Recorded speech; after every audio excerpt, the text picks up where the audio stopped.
letter. Now within the love letter. Rather you was 4 page letter. Yeah. My heart keep on pushing, my brain steady pulling in different directions. He rose what you doing, letter. Yeah. I'm writing you a 4-page letter. T Rose what you doing, letter. Yeah. My heart keep on pushing, my brain steady pulling in different directions. T Rose what you doing, letter. Now within a love letter. Writing you a 4-page letter.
What's good, world? Peace, young world. Daily reminders, right? Check it out. It wasn't until I was lost. Episode. My bad. Was that my phone? Look, I always got my phone. See, I'm trying to. Damn. Look at me. What's good, world? Yeah. You in for another episode of Gasmasktribe podcast where we filter out that buh. And yep, it is going down. We trying to get everything. It always takes a couple seconds for us to kind of get this stuff. Okay, now we on. Look. We on fully. Look, we on fully. Boom. What's good, world? Yeah. It's good. Gasmasktribe podcast where we filter out that bullshit. And check, people, go follow us on the Gasmasktribe, IG, Facebook, powered by Beacon Radio. Also, go download the podcast also on Anchor and Apple and Spotify. And we out there, man, you know. Also, if you guys, it would help us a lot. It would also help Beacon Radio. It would also help Generation X, you know, to donate. So if you guys can donate to Cash App, Gasmasktribe TV, Cash App, Zelle, you can Zelle us. You know what I mean? That'll really help. It keeps us strong. If you got a bank account, you send a money order too. Yeah, man. It's different ways, technology. The address send it to us. You gotta have a bank account. Being got a bank account, you do something wrong. Keep the checks. But yeah, people. And also, please go check out the American Baby album. It's actually, you know, been doing well. I'm actually happy about. The music video is gonna come out a couple days, so y'all go forward to seeing that. Really? Yeah, man. The production company, man. I'm really trying to get my guns wet, but it's tough, man. When you like doing it on your own in a way, it's tough, bro. Y'all have no idea, but I'm really learning a lot of tricks, sharpening my tools, and yes, you know. But anyway, people, I'd like to also welcome another great host, Zo, Z-O, to the building. Yeah. Pretty boy Zoe, I'm in the building, you know what I'm saying? You know, good looking, in shape Zoe, nice guy Zoe, always nice every time. Thank you. That's because it's true, y'all. That's because it's true. I'm a nice guy. I'm very sensitive to y'all. I care about your feelings. How you been? You wasn't here last week. Yeah, man. I was blessed, bro. We thought you had an entanglement. Engagement. Hey. Yeah. I watched the show, bro. I saw the show. I made sure to see it. I was gonna comment on that. I trying to say, oh, he got me. He got me. Okay. Nah, But how was it? Yeah, it was good to take me. I was blessed, man. There was a bunch of blondes. I went raw. Oh, there you go. No, bro. I was blessed with a national commercial, man. Toyota commercial, That's bro. beautiful. Yeah. Look It's at a it, national commercial. Working it. So what was you, the mechanic, bro? Nah, exactly. No, actually, I was the driver, bro. I was the main driver of the show. The commercial. But No, that's beautiful, though. No, that's beautiful, Let's give him man. a round of applause, Thank you. And let the audience just go wild on it. Thank you. Just- Hey, thank you. You know what Shout I'm saying? Stan, you know what I'm saying? Birthday. No, it's a blessing, bro. It's a blessing. Thank you. Thank Y'all you. look out for that commercial. Yes, sir. It's by who? Toyota. Toyota. Yeah, it's the Highlander truck, the That's SUV. what's up. Yeah. The new one. Yeah. Also, So you just did the commercial. They didn't let you take it home or nothing? I wish, bro. I tried to. Man, now they come back. You know what I'm saying? They can come back I try to drive away. Like, nah, nigga, come back. they had the Get the car. GPS. Exactly. You know what I'm saying? No, Also, also, everyone, we have now known as Red Yeah. and Miss Charlotte. Yeah, that's right. What up, everybody? Yes, sir. Whose phone is that? I'm just wondering. It ain't my phone. I'm getting a video Somebody call. calling me right It's now, somebody's man. phone. I That's- wanna it's- ask It's you a just to put them on blast. it's a very And important. like, nigga, you host. calling me, That's a FaceTime. bro? You calling me, and I'm doing something right now. He's a celebrity, bro. Come on, business man. business Man, celebrity. look, look. Hey, yo, what you doing? Hey, what's up, my dude? You know, Come on. Anyway, he said, "Look, you sitting in the bar." Is that what he said? I don't know. Y'all got a call already, I think. Let's see You who got a this call? is. Hello? Uh-oh. What's going on? How y'all doing? Man. Roddy Rod. Roddy. No, we gotta get. Peel, Dr. Peel, feel good. Hey, Roddy. We in the intro of the show, man. Yeah. We haven't got through the whole party He yet. called it early, trying to set it off. You trying to get it popping already, Roddy Rod? I feel you though. I feel you, big on me. What we talking about? We ain't even got there yet. Introduction. Call later in the show, Roddy Rod. Like You 10 gonna be minutes. great. Call later in the show, okay?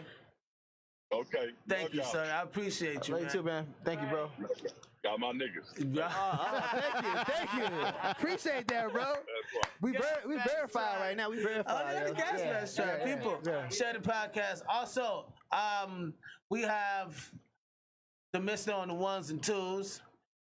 You know, I thought you was going to Red, but the missus on the one I and did, two. but it was just I did, but she was like, I think he missed said her name. He said Red, and he got her name. Oh, he came with the red, huh?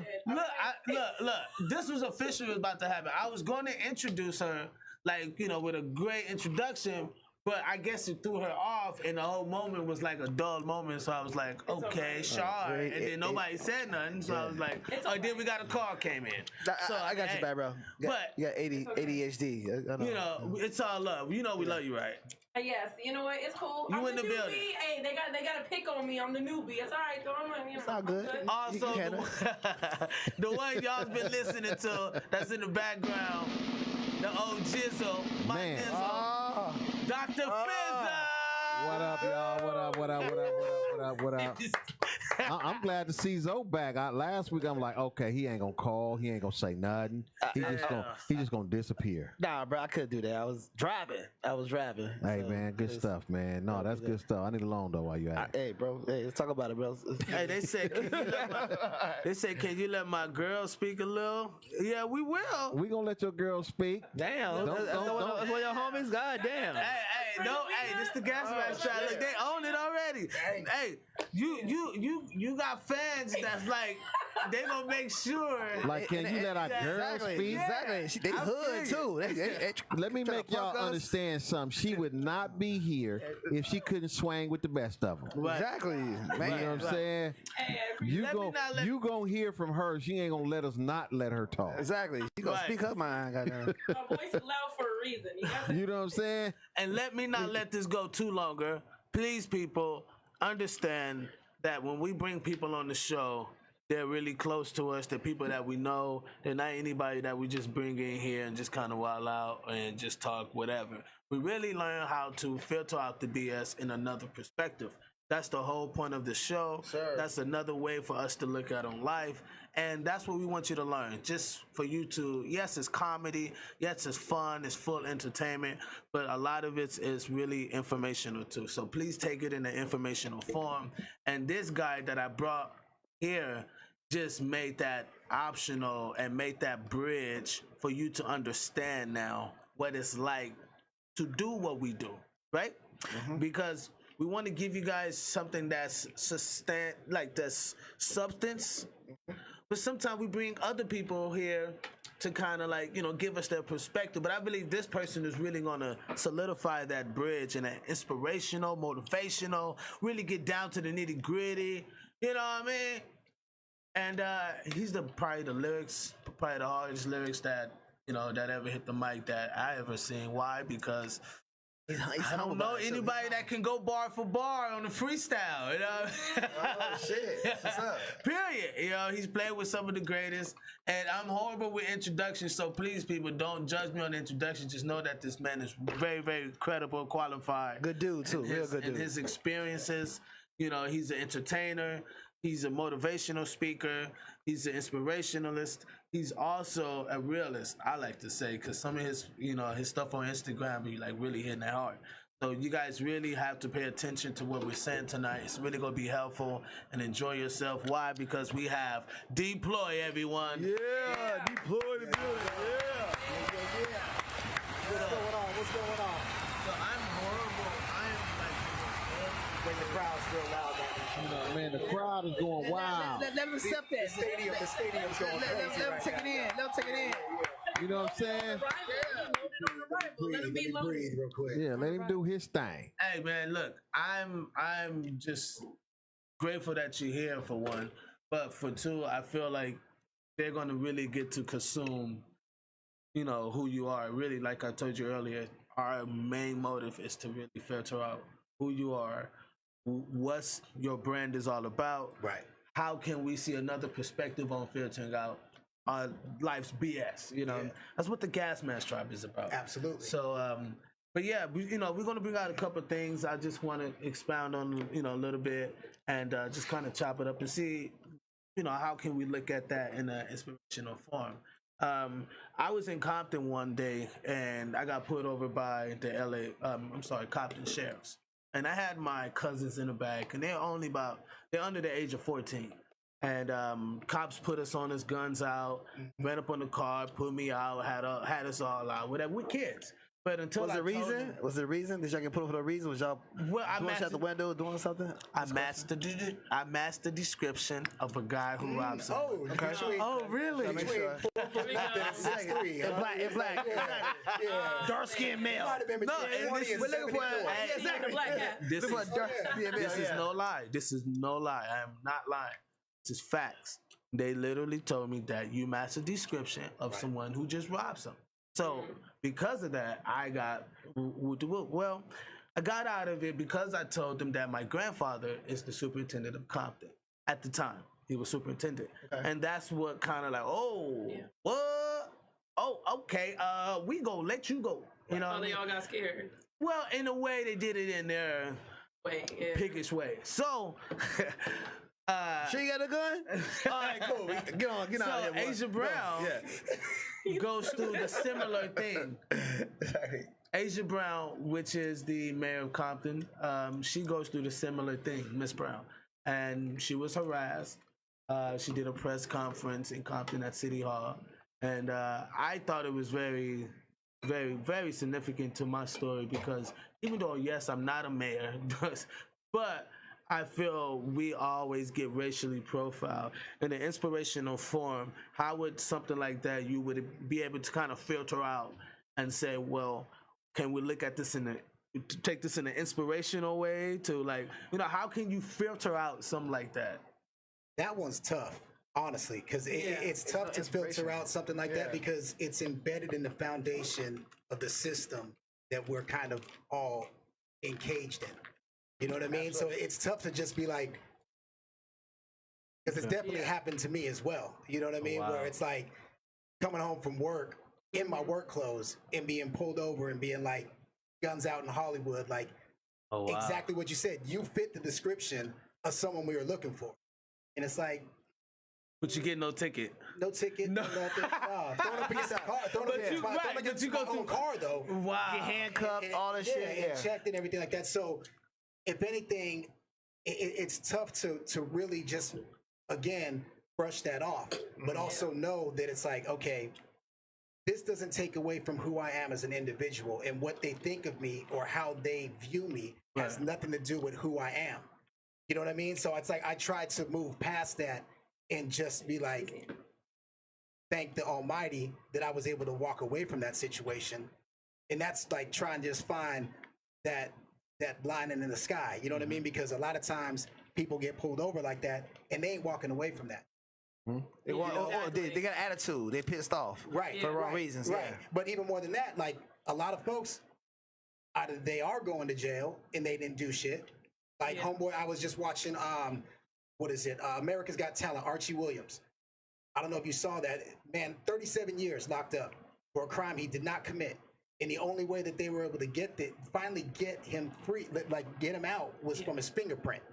37 years. 37 years of this man's time. Right. Took him that long, and they had been fighting. They had been fighting to get him to get him out because they knew all the charges were BS.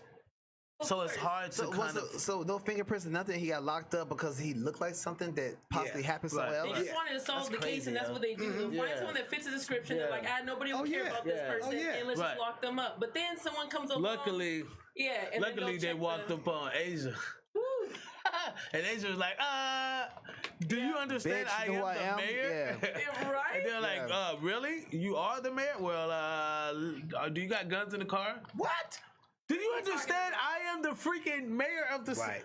What is wrong with you? So I say, like, in that moment, though, I'm definitely pissed off. How I'm can I definitely filter frustrated. that out? I'm definitely not gonna be like, oh, all love, y'all, thank you. But it's also like walking away from it and still being here. Right. Still being on this side of the grass and being able to know. It's bittersweet. Yeah, That's what it's it is. absolutely It's bittersweet. Yeah, exactly. yeah, for sure. Yeah.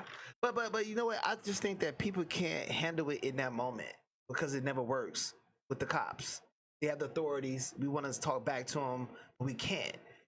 How can we be smart after the fact to get these cops like looked at, or some type of thing to come up to make them, to get written up or some shit like that? I mean, because it's just not fair to us. But we can't come back at that moment being assholes. It's not Well, work. if you're the freaking mayor of a city, that's different. That's a whole different. Totally different. You don't have that's different though. an issue like a civilian. Hell no. You know how many motherfuckers go through the same shit I go through?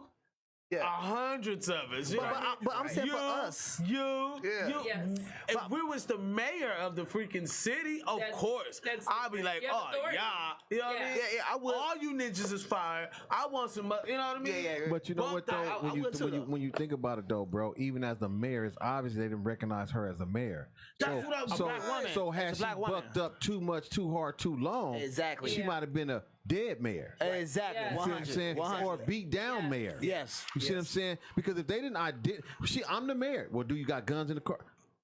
I'm the freaking mayor of Compton. I have a right to carry a gun if I want to. What do you know what I'm saying? She had to put an ID out, all that shit. See what I'm all that saying? shit, yeah. Well, I have a video of a cop saying that a female cop saying that black lady, she said that she has to keep her police card in her glove compartment. Yeah. Period. She's nervous every time she gets pulled over. I seen that video. And she's a freaking cop. And I she sent it is to a y'all. cop. Yeah.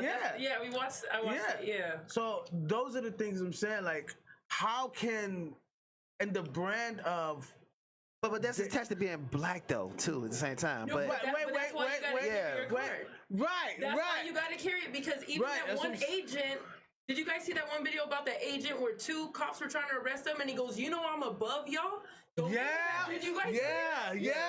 He said, They bamboozled him. They pushed him around. Right, exactly. They did all that, and he was like, give me your badge. Yeah, card. exactly. Yeah. And He's like, everybody y'all know, fucked up. if you ask for the badge card, they got to give it to you. Yep. Yeah. It's a badge card. If ever you need something, don't be like, what's your badge number? Ask He for was the like, badge card. he was like, y'all some idiots. Oh, I didn't do that He's shit. like the most Badge idiot cops Badge I ever card. seen. And I'ma they'll tell hand people you a like that. card. Big tall ass. Badge card. Black Yeah, man. he You know was what I saw that. Yeah. He was Tall there ass drinking black with his homie at the little Yeah. club. He went in. Yeah, he went in. How can we filter that and only to look at that as a good thing? And it's kind of hard. And this is why I believe a platform like this, it has to exist. You know what I mean? People have to know, especially Latinos, you know what I mean? People of color, period, have to know when they come across these things, knowing that they're automatically going to come at you with some they're going to come at you with some fire. Right. Because they already my grandfather told me, he said, hey man, always understand when they pull up on you, they already threatened. They're threatened. Of course. So even though a lot of us are not taught that, you know what I mean? But it's just a few of the OGs, you know what I mean? Yeah. Like Phil, you know what I mean? That would say, hey bro, you know what I mean? Make sure you keep your head up, talk straight, don't be stupid. Right. You know what I mean? Understand where you at. You could lose your life, you know what I mean? Put your hand on the steering wheel, throw your keys on the, you know what I mean? Have your stuff out. Make sure you understand all your stuff is there.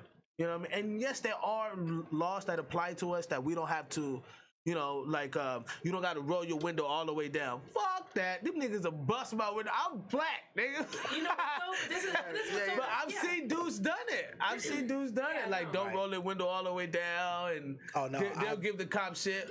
Not no LAPD. I get Not every a time motherfucker. I get pulled over because the car that I'm in has all the windows are tinted. The back ones are like you don't limo want that tint, fix-it and then the ticket, front so you ones don't are roll like down. extra tint. Like it ain't enough for them to give me a ticket, but it's tinted enough where they pull me over, and every time they don't even walk up. They're like, roll all the windows down, please. Right. You know what I'm saying? So then all the windows is down, and they making sure like, okay, ain't nobody else in the car, and you know what I'm saying? Like, and I understand that fear. I understand but that's what it is, fear. They are they go into this job so afraid. You know what I mean? And it comes back to folks is talking about like defunding the police and everything. And see, with that, it comes back to like programs for these officers to realize, like, really though, it takes longer to become an esthetician than it does to become a police officer. There's something wrong with that right there. Much respect, you know, because honestly, I know folks that are police officers, and it's like much respect to them for what they do. But also these cats, most of them don't get paid shit.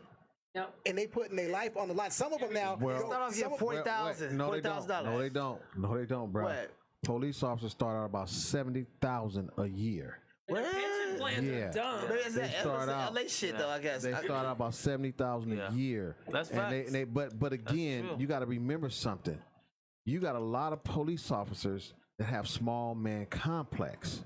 Exactly. These are people that was bullied in school. Yes, those are the ones. You know what I'm saying? Yes. People that's mad because the military rejected them. You see what I'm saying? And so you're talking about they got little dicks. Well, I don't know about that part. I'm just saying. I'm just saying. Only way I say he said small man complex. All dudes got little dicks and shit, and they can't bang. No pause. Yeah, I didn't realize that they started at 70. I thought it was 45. When you're like before they put you in the field, it's about 40, 45, 50. Okay. Before they put you in the field, it's 70. Yeah. But you got to remember, and I say this to people, and I'm known for it. Where I used to be, I knew my rights. Police pull me over. I'm talking mad shit. I'm not getting out with you, especially if I'm right. If I'm in the right. But here's the thing: comply. Instead of having your shit in your glove compartment, have it on your sun visor. Flip it down. There's your insurance card. You know what I'm saying? Because they are scared and they are conditioned to be afraid. They are conditioned to say it's them versus us. It's blue against whatever is out there. Yeah. And so with that fear, and then they're taught to shoot to kill. They're not taught shoot to maim, shoot to wound. They're taught shoot to kill. You know what? To add to that, I heard a great statement. Someone said that cops are not crime fighters. Yeah, no, they I heard come that after too. the crime is done. Exactly. Because that's what they're really they're supposed to police the community. You know what I'm saying? They either try to get there before to prevent, but they're not policing because the communities continue to grow. so they come after. You see what I'm saying? Yeah. The police officers don't even come around until it's a crime. They're supposed to be patrolling, but honestly speaking, when you're talking about 10,000 neighborhoods, right? But that nigga said we come after. Yeah. What? You come after? Oh yeah, no, they do. They do. I mean, listen. Wait, but why should I be there if it ain't no crime? Is going to. Ain't no crime. Why should I be there? I called the cops, and it took them an hour to get there. And guess what? The police station was right there in the same parking lot. I'm gonna say it again. The police station was right there in the same parking lot, and they opened fire. Almost shot my mom. She dropped to the ground, and I was hot. So I called the cops because they almost killed my mom. And I said, "Hey man, come get them in the same parking lot." And we were stuck there because I had my car inside the shop. Yeah. So I had to just sit there and watch this shit. And yeah, go ahead. Yeah. Damn. Filter it out. Filter this shit out. And as an inspirational, motivational speaker, how can we stay motivated to keep moving? To not, you know what I mean, find ourselves in these weird predicaments in our, you know what I mean, lives.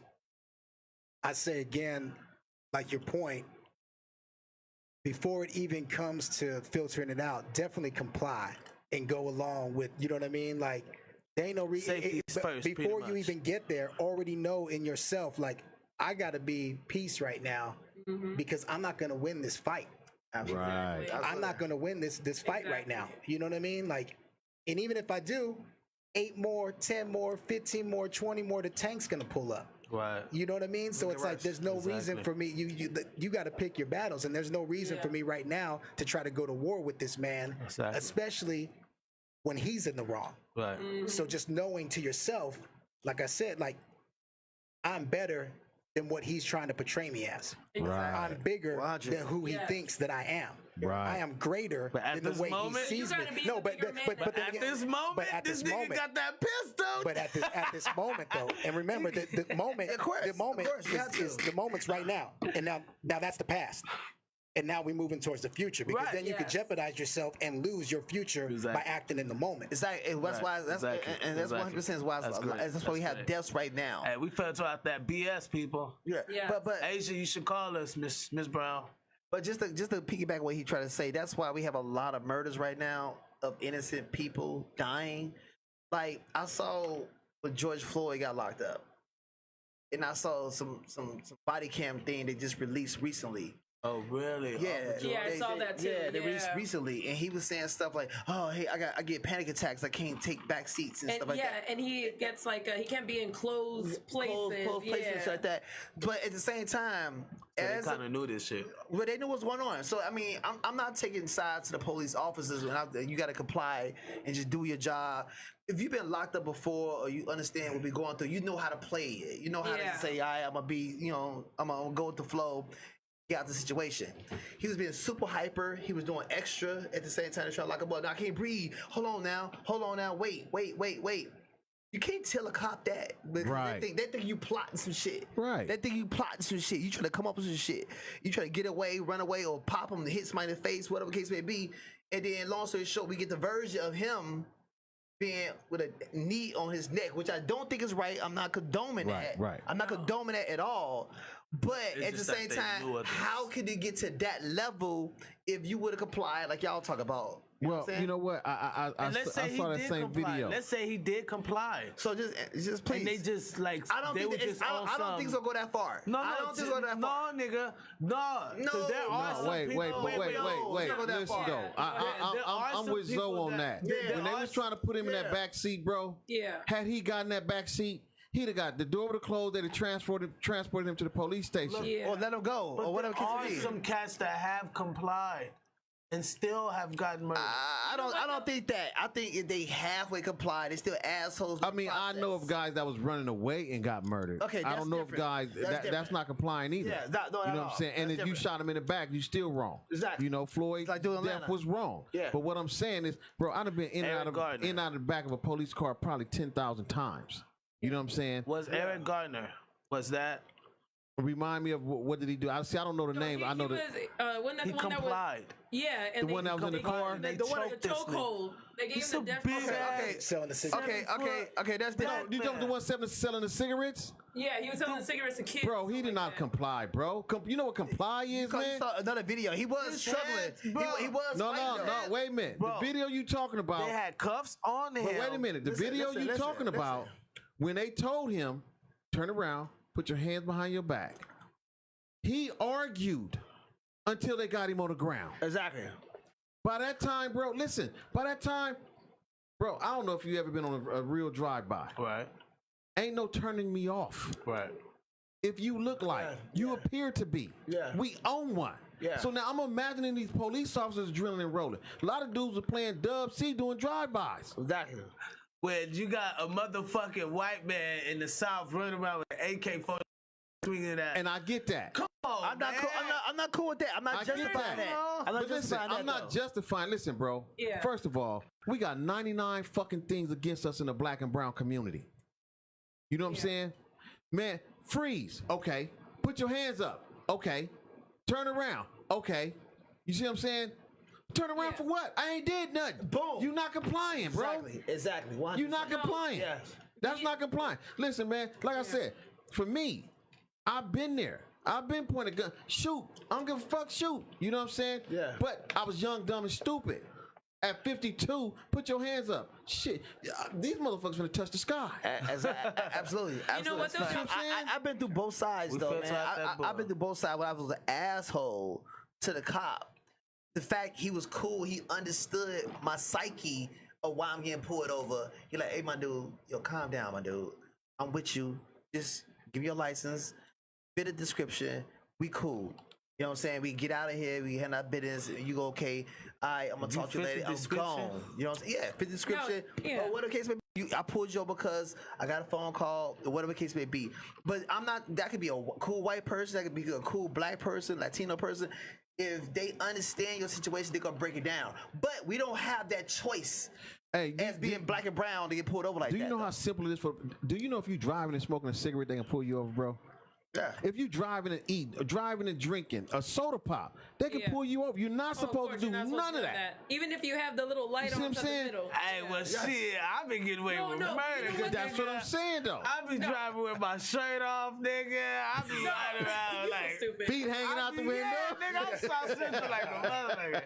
I'm so South listen, Central, man. it's ridiculous. Go ahead. No, I was gonna say, if you want someone that complied, I forgot his first name. His last name is Ramos. But what ended up happening is that we had a Karen that called and said, "Hey, I saw him pointing a gun at his girl." Right. And what it was that they were just having, a little altercation. You know what I mean? Mm-hmm. So they went ahead, they pulled up on him. They said, "Get out the car, put your hands up, turn around." He lifted up his shirt, turned around, had nothing, and they shot him. Right. Yeah, I seen that one. Really? I seen that one. When was this one? And I seen Yeah, it was like last week. Breonna Taylor. I seen another one of a black dude who was in his car, and somebody said he had a gun. He got out the car. He put his hands up. He complied. Yeah. And he lifted his shirt up, turned all the way I think around. that's the same one. You know. Yeah. Now I'm gonna tell you what his mistake was. Me being a civilian looking at it. He came out from around his car door. Then he went But behind he went it again. back behind his car door. Because he thought that he was going to get shot and got scared and did that Exactly. out of He fear. was terrified. Wow. And did You it see out what I'm of saying? fear. Hey, man. I can see And that. boom, boom, boom, boom. I can see Shot that. him and then I he can see drove that. off. This, I can see so that. you know what? Yeah. You know what? This I can see concludes. that. This concludes this, people.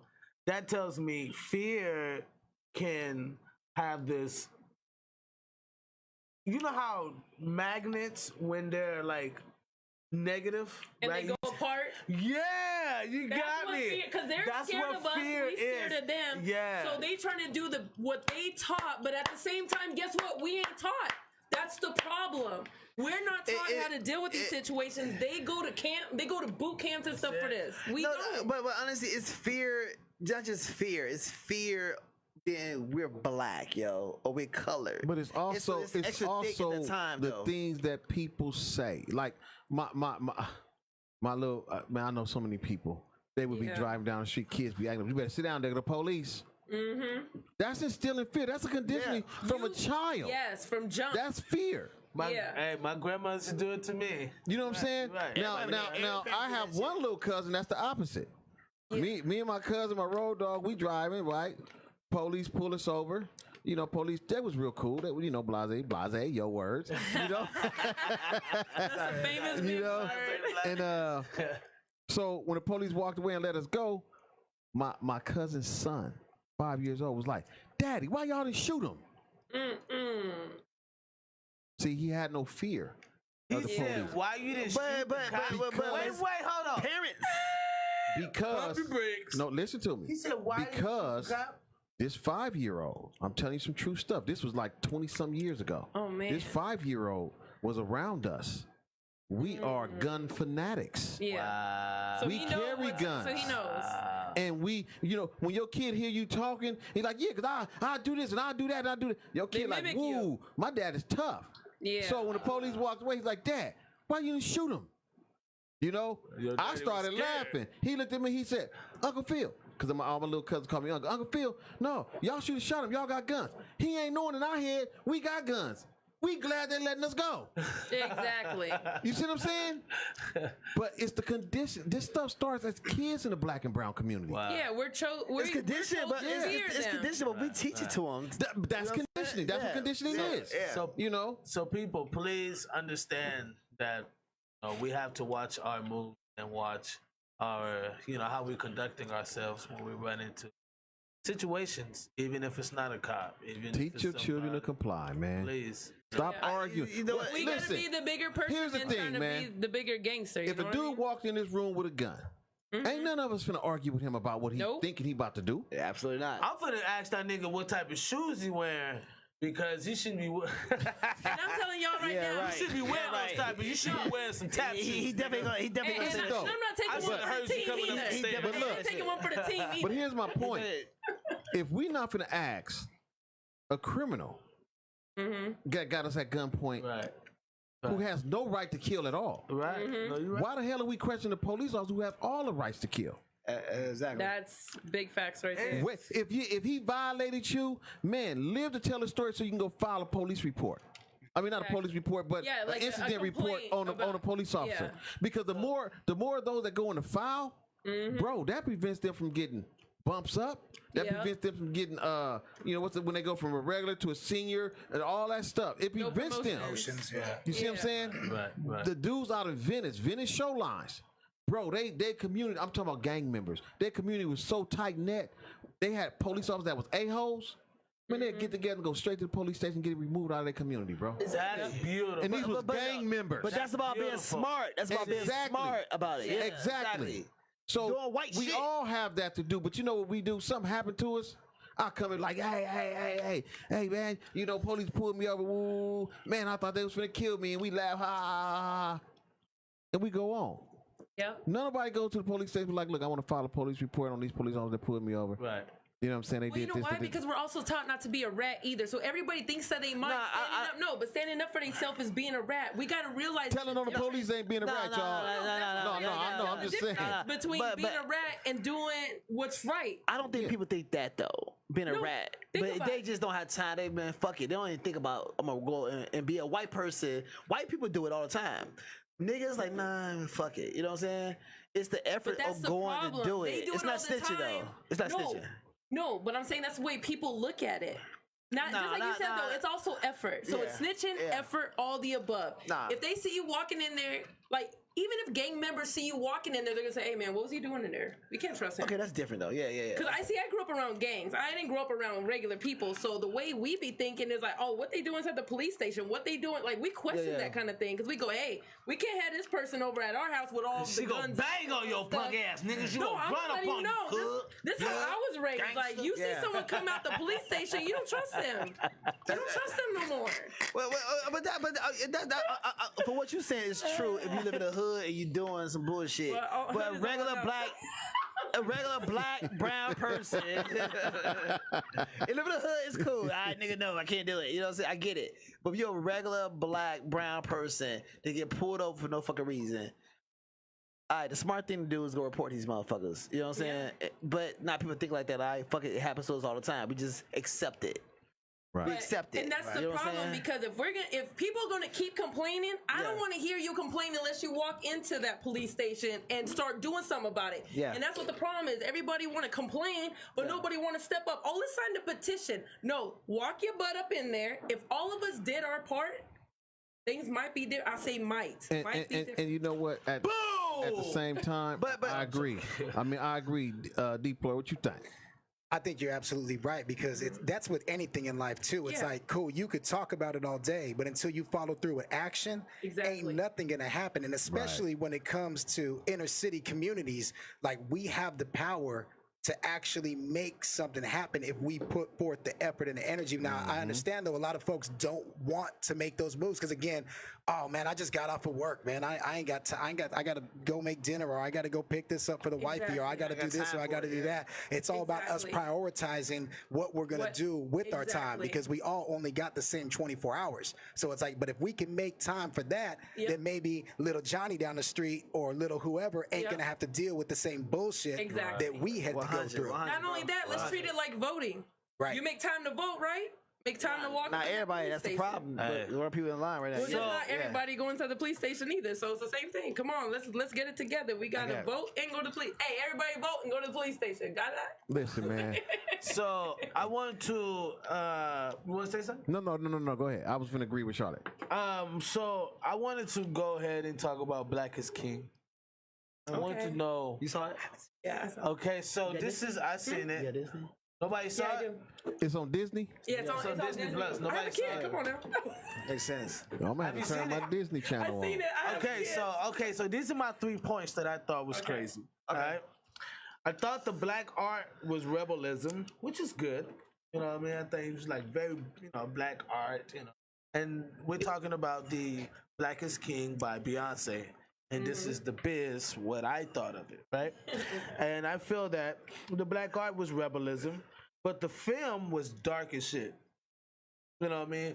And Was it dark for a reason though? It was I just was like saying, 50-50 because there was like some heavenly moments and where you see Beyonce is like, Beyonce, you know what I mean? But there was some other moments where other people would play these dark moments. JC Reyes, she was playing this part. You know what? I think what it is that like she's trying to show all aspects. The dark and the light. But the music was banging. That's my last. That was the third one right there. The music was banging. Yeah. So was that musical or actual film with music in it? It was a visual album. Yeah, she traveled all over the world. Got it. And she did. They said it was like 60-something different outfits that she did. She had her daughter come in on it. She had all these people coming in on it. So fucking incredible. Yeah. No, it was so it was a visual album. Okay, is what it was. Gotta watch this shit. It was dope. Gotta watch it. Was dope. No, it was just. See, look, I hear all y'all saying I gotta watch this. I'm like, that shit sound like it's bored as fuck. Ain't nobody getting shot. No. Hey, hold on. Wait a minute. Hold on. What's Thriller? Deploy. I know you feel me, bro. Like, damn, ain't no action. Listen, what's Thriller boring? Thriller? Michael Jackson Thriller? Was that boring? No, that was cool. Okay, exactly. That was cool. Hey, I'm just saying. I'm waiting for you to be like, oh yeah. And then somebody came out, they started shooting, and I'm like, damn. You if it was Snoop Dogg, you'd watch it, but because it's Beyonce, you're like, hold on. But Beyonce is good, so I'm gonna watch it. Good. I mean, to me, Zoe, you seen it? Nah, I haven't seen it. No, I want to see it. Oh shit! On these two this is stars. my clause. I would have to say. Kirk Watts says was good. Good evening, everyone. What up, Kurt Watts? Kurt Watts. Yo. Shout out to that brother. If y'all want to buy a house, that's your man right there. Contractor, all that good stuff. I need to. I'm hunting Kurt. Hey, I need to. I'll get you his number. Man. Kurt Watts. So, I need some sure enough. This is what. Now, I was talking to Zoe on the phone. Don't hit him, Deploy. He's like, bro, I'm about to hit you with this bottle. And the cold thing, I'm going to say this. What they don't know is Compton got some huge, big $1 million houses, bro. I know. You know what I'm saying? And then across the streets, I'd rather be with my... Exactly. I ain't fucking with you comedians tonight. As you were saying, Biz. Yeah. Anyway, I feel to conclude the film, I feel the film was Beyonce, but in Solange attire. So no, you can't. You know what? nigga. You my nigga. Check Hey, this out. you are my nigga. It You are my nigga. was Solange. Boom. That's No, exactly you know what it is? Do you No. understand? Beyonce's Beyonce. Wait a minute. You Wait get a that? minute. What? Solange- She's Solange Beyonce because has she been got on- 300 million. Solange has been on some other tip deep. For once, Beyonce's finally dipping into something even deeper. And if it kind of came off that she's being like Solange, well, they sisters. Come on now, they got that little thing going. Boom. You know what I'm saying? Like they Sus, blood. do They what I'm blood. doing, sus. You know what? Solange probably gave her the idea to do it. Like, hey, why don't we do Hey, this? you know what's crazy? It's so funny. I didn't even know Beyonce had a sister. Get the fuck out of here. I'm not a music Damn. man. That's not Well, my. she had a sister. Solange was a She sister. had of a hers. sister. No, she still have She a still have. I'm sorry. I'm so sorry, people. What's in this cup? What's in this cup? so sorry. I told you something. I told you. Hey, you like it? Hey, you don't drink. I'm glad I don't drink right now. See, I learned so much about music because y'all here. I know Jack diddly about these folks. Look, Solange is currently and is still will ever be and forever Beyonce's younger sister. All right, so let's establish that. I messed that up. But the main point is, I feel that Beyonce. Okay, I feel Beyonce was our Leah? no our Britney Spears. Oh, What the fuck? hell no. What the fuck, bro? Britney Spears? Hey, Zoe been sitting next to you too long. He rubbing off on you. Hold on, what? Hey, Hold on, yeah, stop, you know stop, why? stop. You know I why? said Leah. Because who is You said black? Britney Spears. Who is Yeah, black? yeah. We're check. Aaliyah? Watch this. Watch this. Aaliyah? Watch me. No. Watch me. Watch me. I got a bad feeling about Watch this. me. Exactly. Thank you. We both. Oh my God, bro! Look, Beyonce. I gotta hear that. When is our before, because now she took the Solange road now. You know what I mean? But I feel she was our like Spears, who What was the white fuck? that was big as Britney Spears. Okay, that was black. who was black? Who was no? okay, Who was white? I gotta be with that's I'm a- big as Wait a minute. Beyonce. Okay. Oh my god. No, you know what the problem is? You didn't get past the you didn't get past like the early 2000s, 90s. Yes. Honestly, she's There's more like a nobody- Diana Ross of our generation. No. Diana I'm Ross not was really saying big that. back in the day. I'm not saying that. I'm And saying she was. because- no. Also to Y'all not- Aaliyah. Well, we didn't was see the Aaliyah. shit. Oh wait, can I ask y'all a question? Aaliyah was the Can I ask y'all one We got question? comedians Is she talking a about better music. singer than she is a Aaliyah? performer?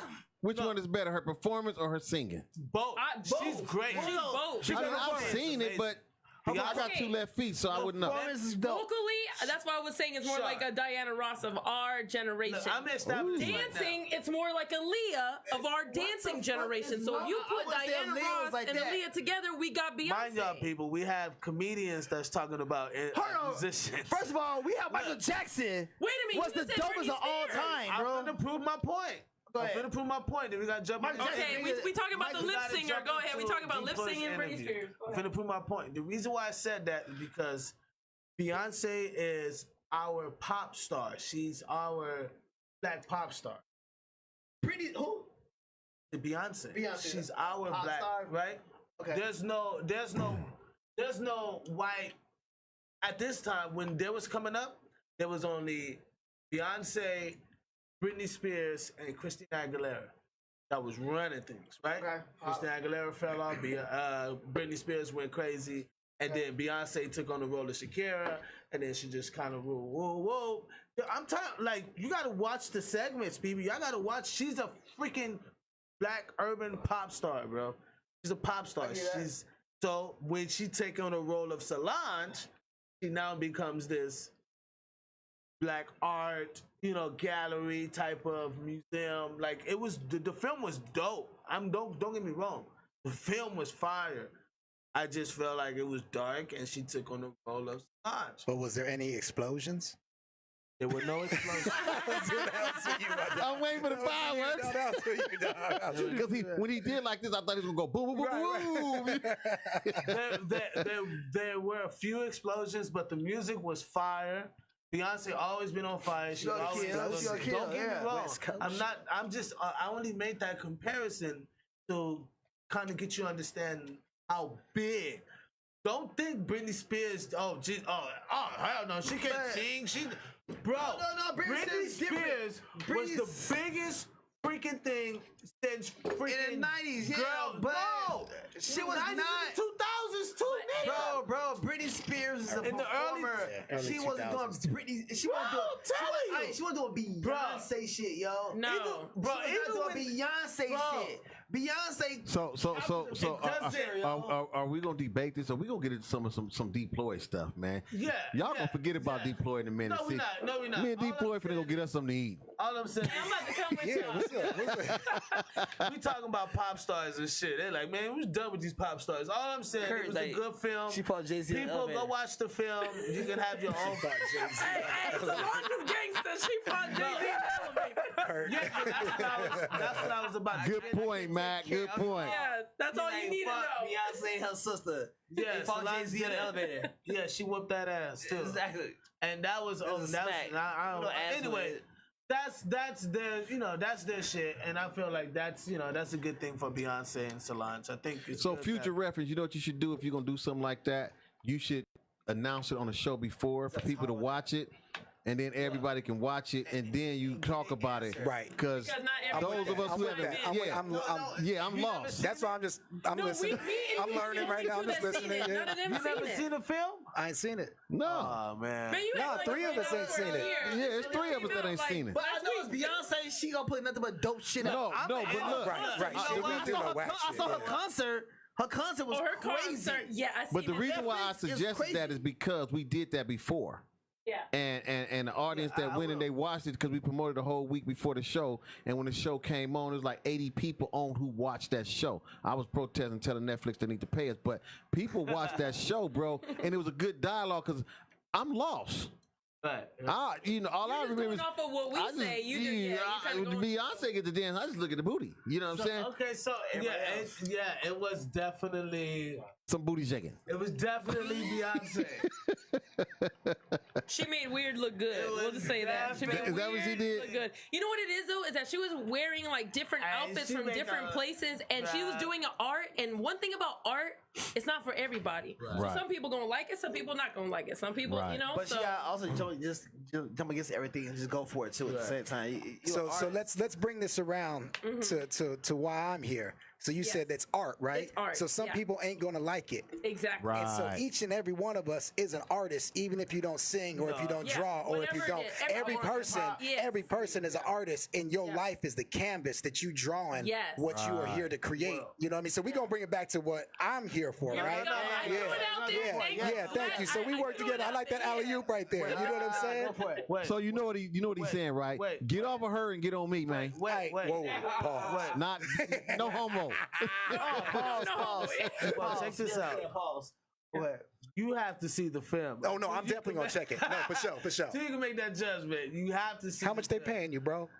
They paying me a lot of money for that. You know what? Biz, I just like it a lot. Anyway. No, I'll definitely check it. Can I tell you a problem is sometimes you come from an artist, I would have did this. Not understanding everybody else is an artist. Can't say I'm an artist, I would have did this, I would have done No, something different. no, I'm saying That's that perfectionist, though. That's Right, why. that's right. why. Yeah. Right. See Yeah. the film. Right. Because it applies to you. That's what I'm saying. When you see it, you'll see what I'm saying. Yeah, see, it don't apply to Zoe Right, and Charlotte and me, right. because we just don't count. No, cause we just regular niggas. Yeah, we just regular folks. Hey, me and Zoe can make a joke about it. That's as far as we can go. Hey, fuck you, bro. We regular niggas. Like, they don't balance us as artists over here. No. It's on him. Go ahead. So you were talking about the work of art. Let's go.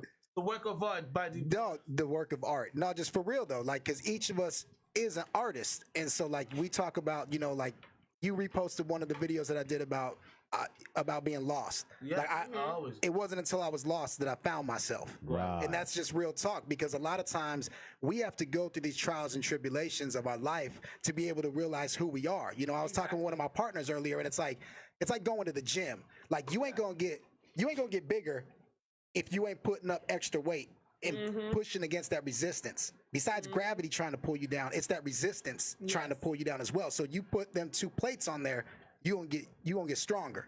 And if you want to get stronger than that, you're going to add a quarter or another plate to it, and you're going to keep building up to it. And that's the same way with resistance in life. Right. Any adversities that we face, anything that happens to us is going to make us stronger. Now, some people can crumble under it. Right. But again, them's the artists who ain't going to look at that canvas and use the paint that they've been given to draw something fucking magical with it. You know what I mean? They're just going to be like, I'm not going to do nothing today. I'm not going to do nothing today. I like that, bro. Back to you, sir. Yeah. Go ahead. Oh, we're starting. Well, no, just to comment on, because I want to stay on that real fast. Just 1 second. You made a good point about your muscles. You got to lift weights. Just like life, you got to work that out. Looking to at just his muscles. No, stop. Pause. Okay, I'm not gonna comment on that. I got what you're gonna say. He's like, I got what you're saying. No, I ain't gonna comment on that. He's just trying to do the joke boy right now.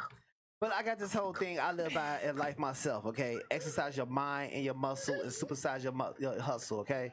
So the same thing, if you're trying to get in the gym, you do have to work out. Exercise your mind to elevate it to the next level, to even think better or feel better through different situations and shit. Right. So I feel what you're trying to say, the thing you gave and shit like that. My question is to you, how can we get this to the youth to understand that process? Because as adults or early adults, we understand that process to get through it. You know what I'm saying? So I think for something like that, it's time for us to start taking those roles up. We have to start being those mentors then, and not expect them to just show up. Maybe we need to go and speak at a school. Yes. Maybe we need to go and start going to do outreach programs to help kids instead of just being like, oh, well, they gonna figure it out. Yeah. You know what I mean? Because obviously we have that power. And like we talked about time earlier, what's important to you? Yeah. You know what I mean? Because it's like, what's the old saying? About planting a tree that you never get to see, like you never get to sit under the shade of it. You know what I mean? And that's what we got to do, especially as minorities. I mean, just as humans in general. All right, because the planet, it's like, you think about the shit, we could be gone and the planet ain't gonna care. Because 99.9% of everything that ever lived on this earth is not here anymore. Right. You know what I mean? Like some facts, like for real. Yeah. You know what I mean? So it's like, if we could do something though while we here with our time and be able to have a positive impact and uplift the youth, and share something with them and share our stories with them, because each one of us has a story to tell. Exactly. Absolutely. Every one of us is writing we are a book. You know what I'm saying? So it's like there's no greater wealth of knowledge than what's in between the pages of a book. Yeah. And so that's each and every one of us. So if we could go out there and help them and teach them, and that's why I started doing them daily reminders, because it's I'm glad that you did that, because honestly, we dropped the ball. Remember when we were kids, we had Dare, we had gangsters come to our school, and we had the auditorium saying, hey man, this is what we went through. They did plays.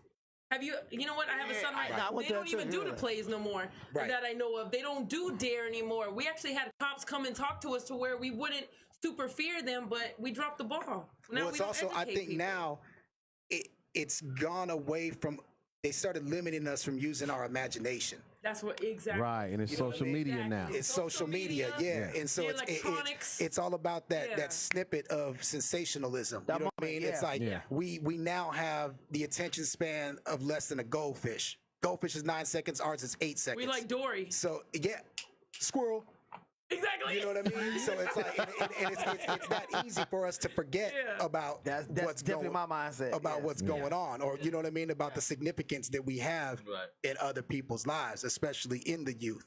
You know, exactly. And going on with that, like one thing I saw that you put your first post on July 13th, 2018, and you said somebody told you to go ahead and do that. Before I let you comment on that, I was going to say, you know what? I really noticed one thing that you do that a lot of people don't do on their posts. You actually write down every single word that you say on that post. Really? So people can read along, and every single post, and I have to commend you on the consistency. That's dope, bro. Thank you. That takes a lot of focus, yo. Well, you know what it was at first? I started it, and I would just kind of be like, okay, this is the main point that I want to get across, and I'd improv it, and then I'd write it afterwards. But then I started writing them. One of my partners told me, he's like, yo, you should write it beforehand, and then...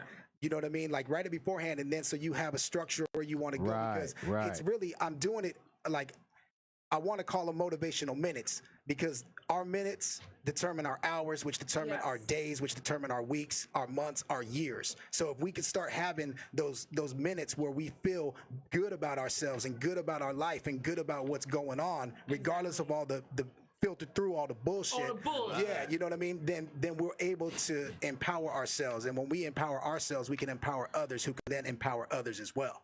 So it's like Absolutely. it just started just going. And then it was like one day I was like, I'm gonna do it for like a week. And then 1 week turned into 6 months. And then 6 months turned into a year. Now you years in the game. Now it's like 2 years plus, you know, a month basically of doing it like every single day. Not only Can I ask you a that, can I ask a question? Did it have a purpose behind it, or did it feel good that people validating like, yo, man, thank you. Bro, Even more than people, myself. Okay. I needed it for myself more than I was doing it for other people. That's dope. Because I was at a point in my life where I was like, I need help. I need something. You know what I mean? And there was nobody.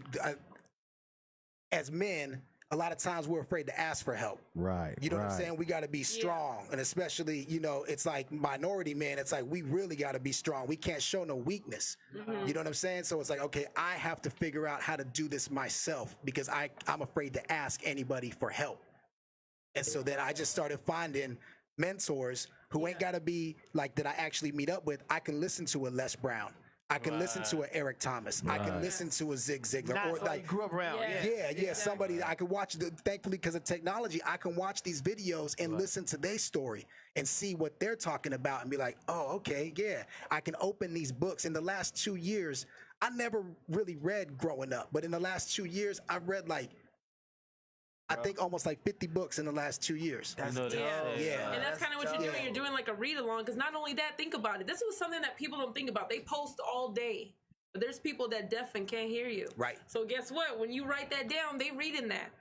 So now you're also showing love to people that are disabled as well. My aunt told me, she's like, you need to add the words to your videos. And I was like, damn, I need to, like you said, I need an assistant. I need someone you to do add know the words. on Facebook it has you can go in there and you can click it and it'll everything you say it'll type it up on the screen for you. I didn't even know that. You know what I'm saying? I didn't know And that either. even in the middle of we ain't learning, we ain't living. You know what I mean? even in the middle of doing it, like right now, like you can't see my screen, but it's under settings and viewings and comments, and then you go into comments and it'll ask you, do you want to post the subscription? And you just check the box. Okay. And as you talk, it's gonna put the words up there for you. I gotta You know what I'm start saying? doing that. I'm gonna start doing I never do that. Yeah. What if you stutter? They'll put some stutter up too. Like Yeah. It goes. It's going to decipher the stutter.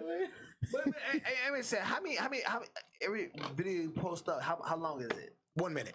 1 minute. I do 60 seconds. Yeah. Oh, just so you know, Deploy, it's called Turn On Auto Generation Caption. Hey, Okay. we gotta look that up. Yeah. Okay. And so I just clicked it to turn it on just to see there it is already on the screen. You see what I'm saying? Yes, so sir. it'll come up, and we're in the middle of the show. So That's what's up. it's in your go live settings. That's dope, bro. So can I ask one question before? Oh yeah, no, go ahead. Like, Because I want you to answer all those tonight. And where you from? Originally San Bernardino area. I know, but I want people to know it. I want people.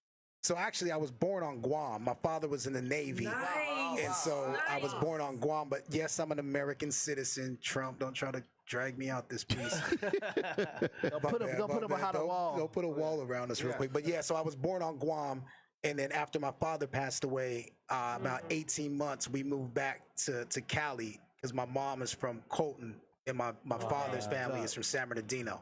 So then I grew up out there in the IE, like Redlands, Mentone, San Bernardino, Colton, like that area. And that area is way different from LA, yo. I've been out there doing comedy shows, yo. It's way different, yo. I ain't gonna say nothing because LA. So It be good, bad. It's just different. No, because we always looked at IE. Well, we always looked at IE as like those are our brothers and sisters, right? You know what I mean? Because that's just like being in LA. They just desert area. That's all. You know what I mean? The LA. You know what I mean? So I got cousins that's literally like from Baseline Avenue. C9000. You know what I mean? 17th Street, like Right. You know what I mean? Like I don't. So me, I leave my views and like because I don't know that. You know what I mean? that's a whole nother. Now I know of it. It's I can Republican speak of it. town, right? Nah. It's Republican. It's not Republican. Oh, he threw the zinger in there. He's like, Republican. Sure, I thought so. I thought Maybe now it wasn't before. I thought so. Fucking. I ain't lived there since '98. Okay. Out in the IE since '98 because I lived in San Diego for like 5 years. Okay. So, but it maybe now, but I don't think so. Republican spot. Is that considered Orange County or no? No. No, hell no. Okay, It's about 45 minutes from Orange Okay, County. I fucked up. My bad. Okay, It's okay. We still love you. Hey, he's not from LA, everyone. Zip time. That's Chi-Town. That's Chi-Town right there. That's Chi-Town. I thought that far shit was all the same thing. My bad. No, you gotta pass because you're from Chi-Town. If you was from LA, it would be very bad. No, Orange County, now that Republican. Okay, all right. Now that, yeah. Republican. Yes, sir. Yes, sir. All right, my Orange County. No, okay. Fuck y'all. Never. Blue County. So the music. I want to know where where can we find where can we find more of your music? So Spotify, Apple Music, Pandora, SoundCloud, like anything like that. If you just put in Deploy, DEPLOI, DEPLOI, then you can find it there. Or also from houseofvibe.com. There's also I got music up there as well. I want her to ask a question. Wait, before I don't want to forget. We definitely have one of his songs so we can play it.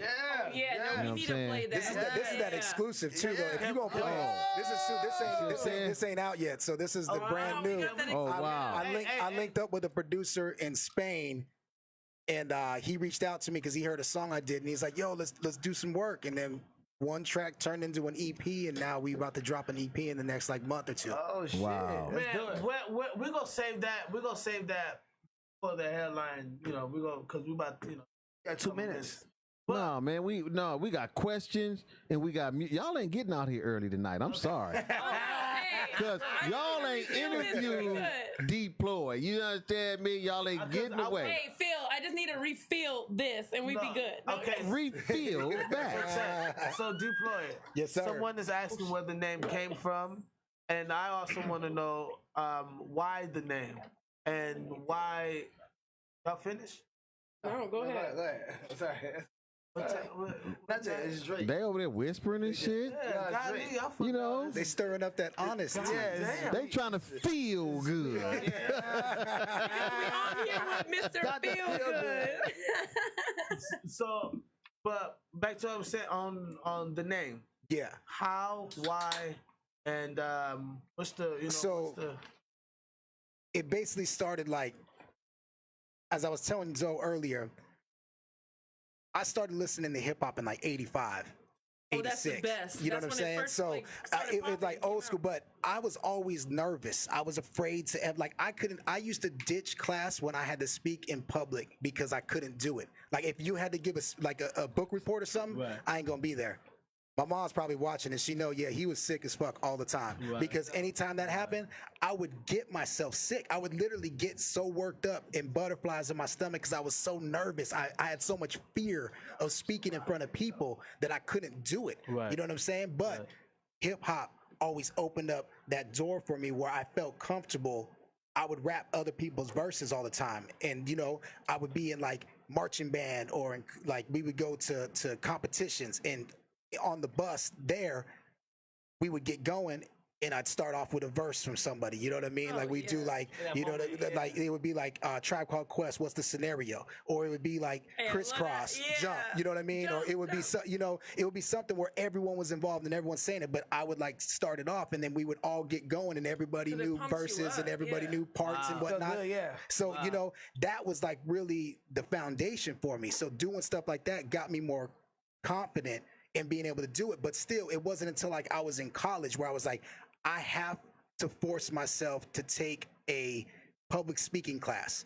I have to do it because I love music so much. I love music so much that I have to build my confidence. I have to be able to go in front of this class. And force myself to do this, because if I don't do it, I'm never gonna do it. And so that's the hardest thing to do. So I started doing it, and in that meantime, I was writing my own raps finally. You know what I mean? So I was like low key writing them, but I would never say them to nobody. And I remember I used to get my hustle on back in the day, and I met up with these cats, and it was all, you know, I was this little Mexican dude around these like 6'4" brothers, just big motherfuckers, and they was like, so I was telling them that I write, and they're like, okay, well bust, and so I busted, and homeboy was like, bro, it sounded like someone just deployed the artillery. Yikes! And I was like, whoa, and that just it just stuck with me. It stuck with me, and I also don't know if it came because I was raised with like like my father was in the Navy, my grandfather fought in the Korean War, my uncle fought in the Vietnam War, so it's like that the lineage in the family has always been soldiers. Deploy, right. You know what I mean? So it's like when you talk about deploy the infantry, deploy the artillery. So it's like when I come there, that's what I'm gonna do. I'm gonna come and I'm gonna bring it, and I'm gonna bring it every time. And you know how we do, bro. Like you know what I mean? Like we leave it all on the stage, as you should anytime you do anything. You know what I mean? So, and to expand a little bit on that, how I know deploy is from the stage. We know a mutual band, HOV, House of Vibe, which is like that's the family, that's the crew, that's the everything. And I met you at actually Harvell's, and we kind of took it from there. I'm just kind of giving people a slow story of it, but I think that's a beautiful story of how the name came about. Biz didn't come that way. Biz came. I was hanging out with Westside with the Rollins. And I was just, I had hands. And I was just knocking niggas out. So you with the business, so they just said biz. No, it was rock bottom because, I had hands. You know what I mean? When you hit them, they go to the bottom. Hey, man. So, they go to the bottom. Right. And, it kind of left from... I am very humble. Right? I'm gonna call you Knockout Biz. What it was? Knockout Biz. Knockout Biz. Knockout Biz. Go ahead. These guys. Right. Knockout. Welcome to Knockout Biz. Okay, go ahead. You Knockout Biz. That's what it is now. No, it was more of Knockout Biz. That's what it is. It was more. That's what it is. Knockout Biz. He's not longer Biz. He's Knockout Biz, y'all. They made a That's what it is. That's what it is. Building that brand. So what it is, what I ended up doing was I ended up going to tour a lot and do a lot of music. And so I would go back and see the homies and shit. Busy, bro. Man, I told a story on this show that that the homies will be like, like going to do drive-bys and shit, and I'll be like, all right, man, I'll see you later. I'm gonna play drums right quick. I'm gonna knock somebody out I'll be right first. back. You know what I mean? Right. They be like, cool, all right, cool. They let me out the car. I go play drums and shit. They'll go do what they gotta do. Put it back up. All right, bitch, boom. Not jump right in the car. So it was, to me, it was normal. It wasn't like a issue, but that's how the name Biz came about. So to see that yours came that way, and like, wow, damn, like I wish I could have a fucking story like that, like a motherfucker. Yo, it was crazy too. I didn't think, like, I was nervous. I was like, man, I'm gonna bust this verse right now. I'm gonna see what these cats think. And I can't even remember. That was 23 years ago. I can't even remember what the verse was. Been in the game. So it wasn't like pre-roll. It was just off the dribble. No. That one was pre-written. Okay. Yeah, that was pre-written. The first one? I really didn't start freestyling until like years later. I started getting comfortable in the zone. You know what I mean? And feeling more confident with it. Yeah. So and then it was like, okay, cool, whatever. But I think we're being very modest about who you are and what you've done. Can you tell them a little bit more about like the Fox stuff in the community? No, tell them. We want the music goods. Yeah, tell them the Fox stuff. Tell them the stuff, all the stuff that you've done with House of Vibe. You've done. Remember there was some Fox stuff that you did. Yeah, was, thankfully, because of House of Vibe and Brew. Shout out Anthony Brewster from House of Vibe. Right. We have a mutual friend who works for Fox, and Ryan Hamilton. What's up, doggy? And because of that, he has opportunities. And as they always say, if you get in the door, you should always bring folks with you. You know what I mean? Like, make sure that you ain't the only one. Exactly, you ain't the only one that walks through that door. You bring your people with you. You know what I mean? So just like Nelly did. Nelly did that with the St. Louis. Exactly. That's and so thankfully, this man, he would come and watch us all the time at Harvell's when we would do our Wednesday night gig, and he loved what we did. And so I would pitch him some ideas. And he was like, "Yeah, you know what? Let's run with this idea. Okay, a battle rap. You're the Packers rapper, and the homie Louis King is the Atlanta Falcons rapper. Oh, here we go. Go Packers, baby. And it's the Yeah, all we got day, them all cheese day. heads. Yes, sir. We got some And- cheese heads but up no, in so here. it's funny because I would just pitch ideas, and Yeah. thankfully it's like some of them, as with anything in life, you got to throw them darts if you're gonna hit the board. You know what I mean? Like, Yeah, I thought Zoe can be like a very good parallel with this because he does a lot of TV. You know what I mean? And so he always he amazes me like with some of the shit that he does, and I'm like, is this motherfucker? Thank you. No, don't try to get kudos right now. No. Look at you. Look at you. You like, I'm gonna eat this up real quick. Look at you. But I would trip out because I'm like, he's kind of like a chameleon in a way, like, because I know doing that stuff is a whole nother lifestyle as far as keeping up with the political world of it, trying to stay on the board, trying to just be good. In the other hand, not trying to offend other people. Right. You know what I mean? Because you can stuff like me. I don't know if you know stories about me. I know some stories about you. I can give a damn, nigga. He don't go fuck. I'll cut some shit off quick. You know what I mean? And not know that, oh shit, I could be cutting off my arm and my leg. You know what I mean? But because of the influence of the situation at that moment, I can give a fuck. You know what I mean? Right. So, but I've learned like how like different cats like yourself can actually be on these televised situations, be in these cool relationships, and be able to keep that unique. You know what I mean? yeah, I'd say my grandfather always told me it's not about what you know. It's about who you know. Right. And I'd say that is part. the most important thing. Whatever your network determines your net worth. Right. You know what I'm Right. saying? So if you can't build relationships with people Right. and be a stand-up person and come with actual integrity, because character is Keep everything. your word, It is. bro. Keep your word. Keep Your your word is word. everything. Not only That's the first rule. What is it? The Four Agreements by Don Miguel Ruiz. Yes. That's the first Yes. rule right there. Yes. Yeah. Keep your Be word. impeccable with your word. Yes. Not You only fuck that, that it's up. all about delivery. It's about how you say things, it's about the words that you use. And So you could, make it to where people understand because Yeah, but if you fuck up your integrity, yo, one time, yo, niggas ain't gonna fuck. Especially Ever. motherfuckers with money. They And got dollars, they got millions. They don't have time to waste. Nope. Right. So Nope. you fuck up one time, nigga, That's it. I'm They ain't got gone. time for you. Can you rewind to before you said? Damn, I was trying to. Before you said what you said earlier, I was trying to catch you. Sorry. You was talking about like the different spots that I did and stuff like that. Is that what you Well, saying? there was something that you mentioned about just. That I mean, I feel you. I mean, I do.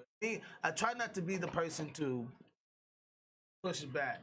It just I just look at filtering things. You know what I mean? Right. As far as how we deal with each other, like there's certain relationships that it's okay to cut off.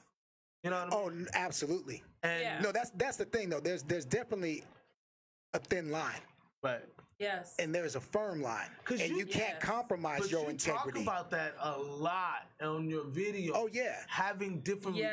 relationships, Yes. knowing who you are, really self-empowerment. You know what I mean? Right. So to me, having self-empowerment was be good, right? We're so good. I'm not gonna offend you. I'm gonna respect you so much that it's gonna feel like really? Why you too humble? Because that can come off that way. I can come off very humble or too humble, but people can think like, what is he really up to? You know what I mean? But I'm just really being me, and I don't feel like there's anything to hide. If you just That's you, what you right? need to be. You can't be Right? nobody You're else. just trustworthy, right? Yeah, like, you just should be be able you. to trust me, you know? Right. So the relationship is good until I see different, until you say something different, like we was talking about earlier. Like a person can filter themselves out with their one fucking word, you know what I mean, of Yes. who they are, which That's lets why me I know, said it's all about ding dong, delivery. It's you all out about how you say it. It's all about how people take it. But then again, you also got to remember, you're not going to please everybody.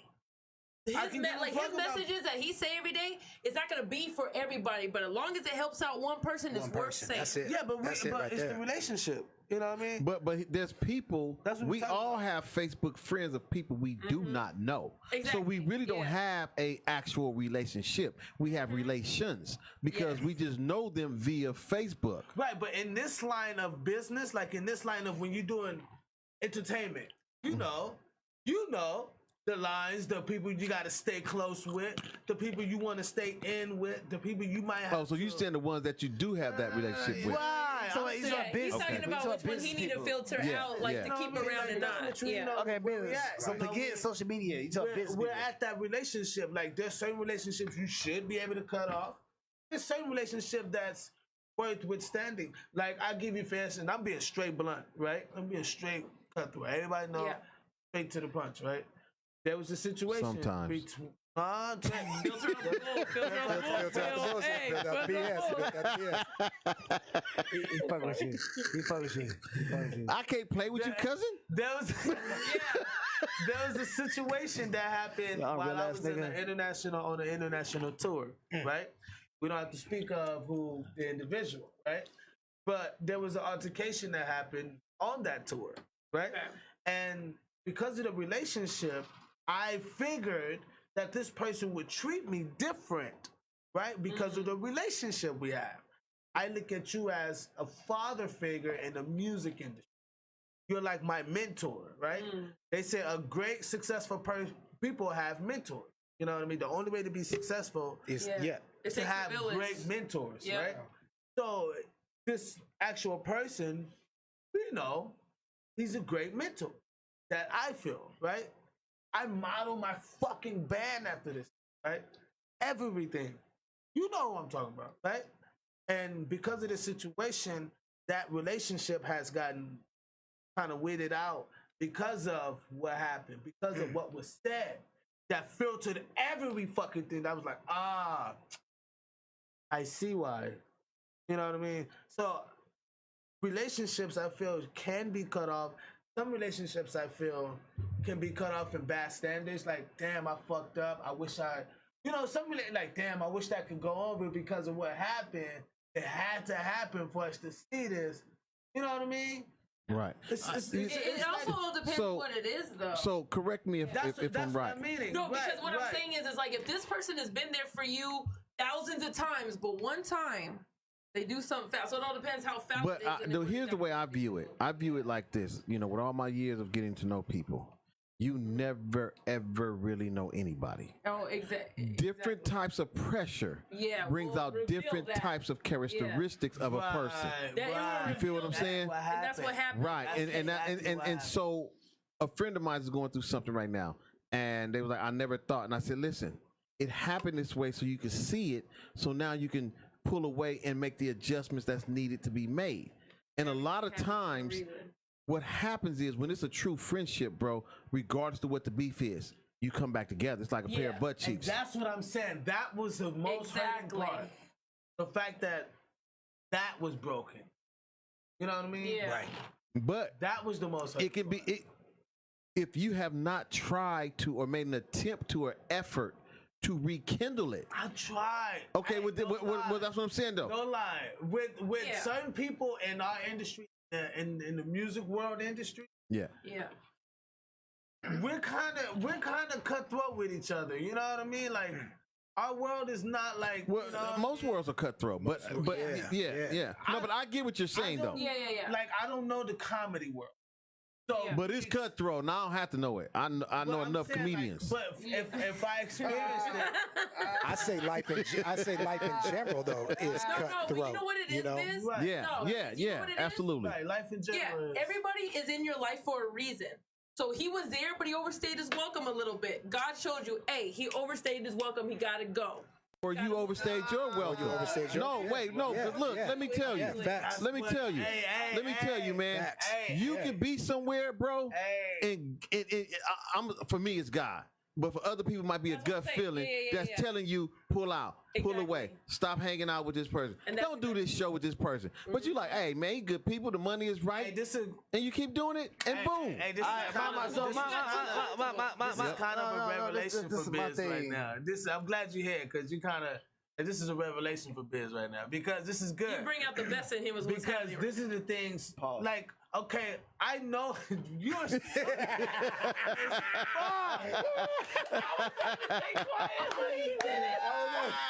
that was like that gopher moment.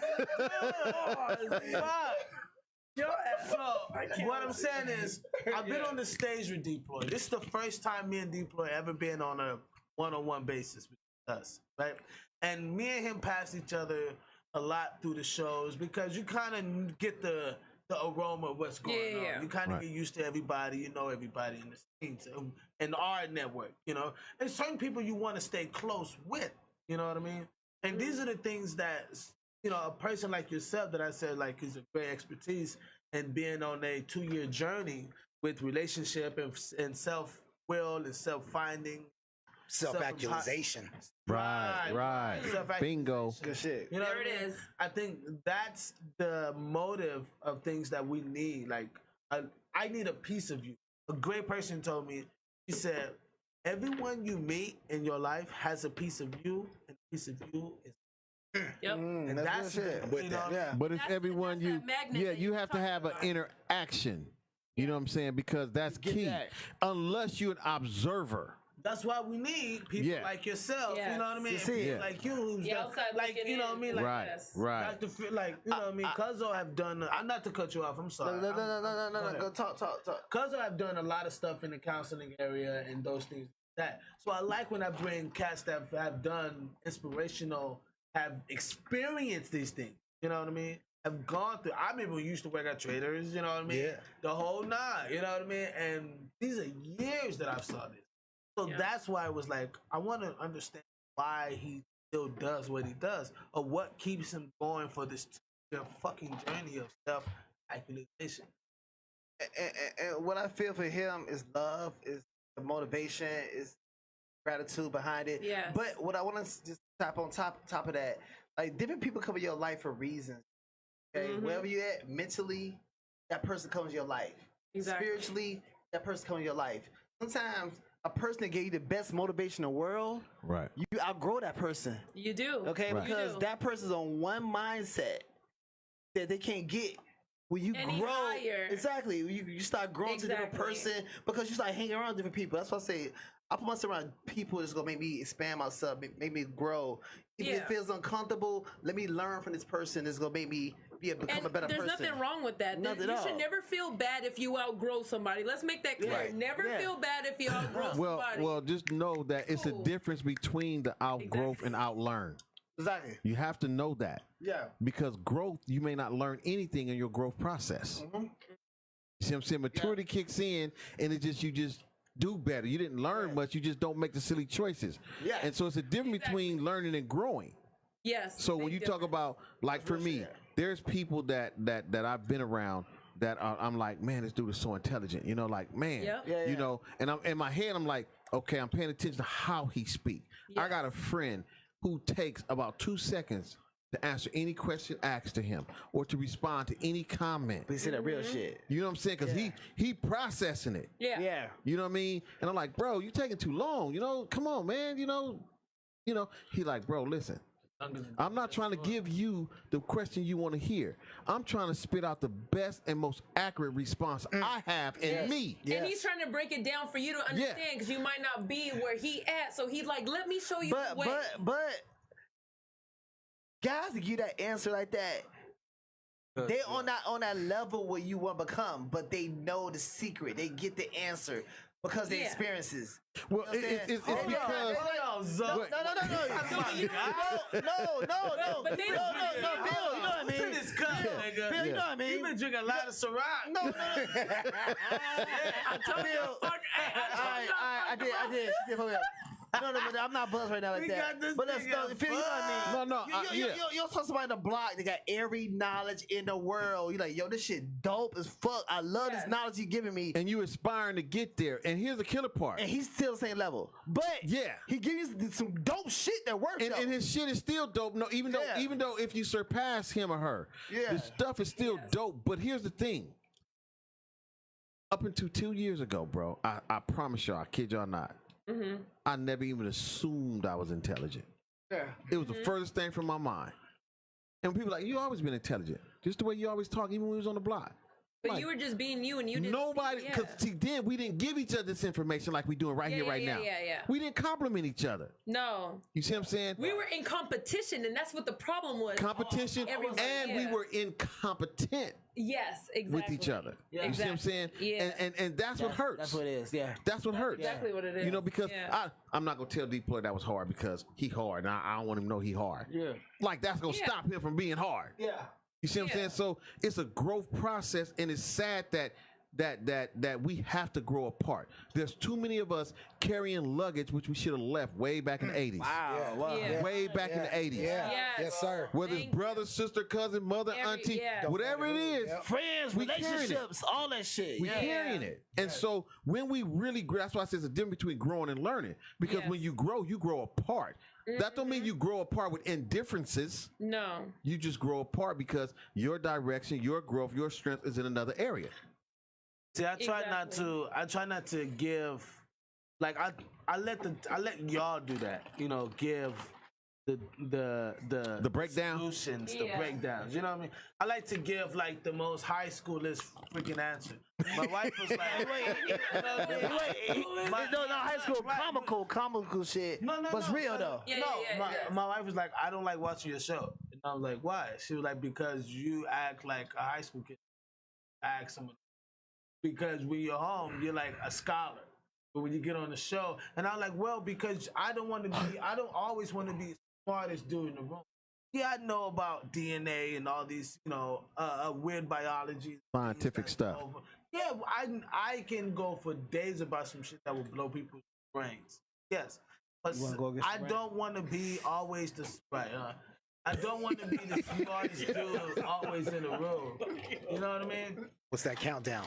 No, I'm just saying. No, don't worry about it. Okay. We good. No, we good. I don't want to be the smartest guy in the room, so that's why I'm always. Well, they say you never should be the smartest Right. one in the room, and if so, you're in the wrong room. I'm like what God told me. Know this though. Come as a child, so I'm always as a child's mind when the information. Around. Like, because I don't know, I'm always learning stuff from Phil. I'm always learning stuff from Zoe. I'm always learning stuff from Red. Now, if I was going to I know you're going to Sean. It's okay. We read. Got red hair. But let me say this though. I'm always learning these things. There's always, there's a lot of statements or old folks sayings that's oxymorons. Like the one that says, you can lead a horse to water, but you can't make him drink. Right. If you really know about horses, you can't lead a horse to water. You can't. I don't A know. horse smell is so strong, he will lead you to water. And then he'll let you know if the water's safe to drink, whether he drinks it or not. Yeah, exactly. You see what I'm saying? Yeah. Yes. You know what I mean? So when people say, I don't want to be the smartest person in the room. See, the reason why I don't really say that too much, very, very, very rarely do I say it, because you can learn from the dumbest person if you pay freaking attention. That's what I'm telling you. You see what I'm saying? That's exactly Everybody, what I'm saying. You know what I'm saying? gonna show you whether it's one thing, two things, three All you gotta do is pay it's something. attention. Yeah. My uncle is a Listen. crackhead. He's still alive. 72 years old. I learned so much shit from his ass. No, that's Never do crack. Crackhead. No, but he's smart though. He's yeah. no way though. Yeah. But just as far as you should always have other people who are above you that you aspire to reach, Right. that level. Not saying that you can't, because you absolutely right. Yeah. If you're not learning from somebody, then there's no reason to be around those people. But then you can learn from every single person, no matter who it is, no matter what it is. They could be somebody with a complete different ideology than what you have, and you can still learn from it. You know what I mean? No, that's fact. Right. And the thing, and the reason why I got that is because I was 13 years old. No, when I was 12, and my mom's and I was walking to the liquor store. Oh. In an old wine, old bum was trying to give me advice, and I'm gonna tell you his advice. But I was like, man, shut up, fool. You don't know nothing. You drunk. My mom slapped me in my mouth, of course. She old school, you know. And she told me, she said, you don't ever not pay attention to what somebody was saying. And here's the advice he was giving me. Me and my mom was walking back. You know, I'm a kid, you know, but I'm a gang member. And mom's is an adult, and she's a mother hen. She's going to protect. She's a lioness. She's going to protect her cub. But he saw me for days in, days out, weeks and months and years. And he knew that I was a neighborhood terror. So he was telling me, you walk on the outside of your mama and you protect your mama. Exactly. You see what I'm saying? Right. But even at 12 years old, I'm like, you old fool, shut up. You don't know nothing. You see what I'm saying? Yeah. But because I disregarded him because he was homeless, he was a bum. Well, he wasn't homeless, but he was a bum. You know how winos back in the day just stand around corners on crates, drinking all that. You know what I'm saying? So I've learned that I've had some of my best wisdom has came from 8, 9-year-old kids. I agree. Me too. You know what I'm saying? But they be crackheads, but sometimes they be saying some real shit. You're like, oh, that makes sense. That's the fuck you just You say. know what's so sad about homeless people? They just somebody without an address. They That's ain't it. always on drugs. And think about it. How sane would you be if you've been out on the street for so long? I ain't trying to think about that. But you know what? But that's just it. We got to think about that so you don't get there. That's what gives you the drive to say, hey, I ain't going to end up like that. Hey, she on the show to help us. One of us could be homeless. Right. Yo, I used to work at Trader Joe's, and there was this dude outside who was always there, just posted, you know, the homeless brother on the madness. You know what I mean? Right. And I would always bring him some food out. You know what I'm saying? Like every time I go on lunch, I'd take him something, like, even if it's a bag. Like, what you want, dog? You need a water, you need a bag of chips, like whatever. Right. And I started talking to him over, like, we became friends over like a year and a half, and he told me the reason he was there was his wife divorced him, took the house and got everything, and then his mom died. And he was like, yo, I'm done with the system. I don't want to work in a system where I need to, like, so what's going to happen to me? He's like, I just rather live on the street. He's like, I've been happier on the street than I ever was in my marriage. It's a choice. It's a choice. But 9 times out of 10, because of his physical appearance, people disregard him. Absolutely. Exactly. Now he's nothing. They don't even want him to go get coffee at 7-Eleven right next to them. Can I tell y'all just one shit I was Now, I'm not saying that's for everybody. But, Right. I'm going to tell y'all one thing. I was downtown shooting the American Baby video shoot about a couple weeks ago. Nice. But I was downtown and I'm shooting, and I got all these trailers, all these fucking wood homes and shit, right? You know, the homeless, right? Right. And I'm cutting up, right? Oh, and the boy walk over like, yo, what you doing, man? Like, this is dope. Bro, you know, I'm shooting a video, you know, the album is dropping, and I put out a couple dollars. Man, I gave him to him, like, I go back to shooting a music video, and this brought bitches out. Right, you know, blah, whatever. And this ninja turned around and said, hey, yo, here's your money. I said, hey, like, I don't need it. I'm good. The fuck you talking about? Like, you good? You sure? Like, I don't need your money. Like he was happy. He was good. Right. And I'm like, golly. But see, he saw you in an element doing something that he probably wished that he could do, and he's saying, you know what? I don't even need this. You do you. But you know the thing is, we have this misconception that they need. Exactly. You see what I'm saying? Like there was this homeless person who died, right? Years ago. He died, and it was all on the news. He had a money bet on with $30,000 in the cash. He died. You see what I'm saying? You don't know. You know what I'm saying? We don't know what they went through to get there. We don't know if they decided, you know what? I don't want to deal with society and the system no more. I'm going to come here. You see what I'm saying? But you know what? I can say this about them. They can really care less what anybody think about them. Oh, of course. Many of us, we are more concerned about what somebody think about us than what we think about ourselves. And that draws to this lady I met 5 years ago. I thought that was crazy. What? That's crazy. That's dope. I be That's like, dope. you gotta be one delusional motherfucker, but it's true. But you know what? Like they're not giving a fuck about you. You giving a fuck about them. Exactly. Like you was. But honestly, LA is the easiest place to be homeless because it's warm all the fucking time. I know people that's homeless in Chicago. Oh, yeah, Chicago. You freezing to death. You Yeah. dying. Yeah. You come here Frostbite out there. and be Man. homeless and shit. I met a lady that lived in my building about like 4 years ago, okay? Educated, smart as fuck and shit. She lost everything, same situation. Her husband divorced her. He had a lot of money, left her stranded. And she had to adjust to life. I was like, yo, you homeless? I can't pay my rent and shit like that. I would give her food, money, all the type of shit like that. But she said, you know what, Zoe? I'm more happier now. Mm-hmm. I'm okay because I don't have to answer to him. He don't have to pay for anything for me anymore. I'm okay. I'm good. It does that psyche moment. It can be crazy. Even a psyche moment in their mind, it don't make sense to us. And I'm not gonna. But hold on a second. It don't make sense to them, but it makes sense to them that they're okay to be homeless. You know what I'm saying? You know what? And they do it. I'm so happy that you became so passionate about that story. I am not gonna go against that. But all I'm saying is, I know some veterans that's like, fuck this shit. The motherfucking government to pay shit and do shit for me. That got me out here. Right. Motherfucker. Goddamn, motherfucking government gonna tell me right. And I understood everything. And guess what? Them same veterans is getting $2,000-$3,000 a month. Right. No, for facts. Yeah. But they blowing that shit too.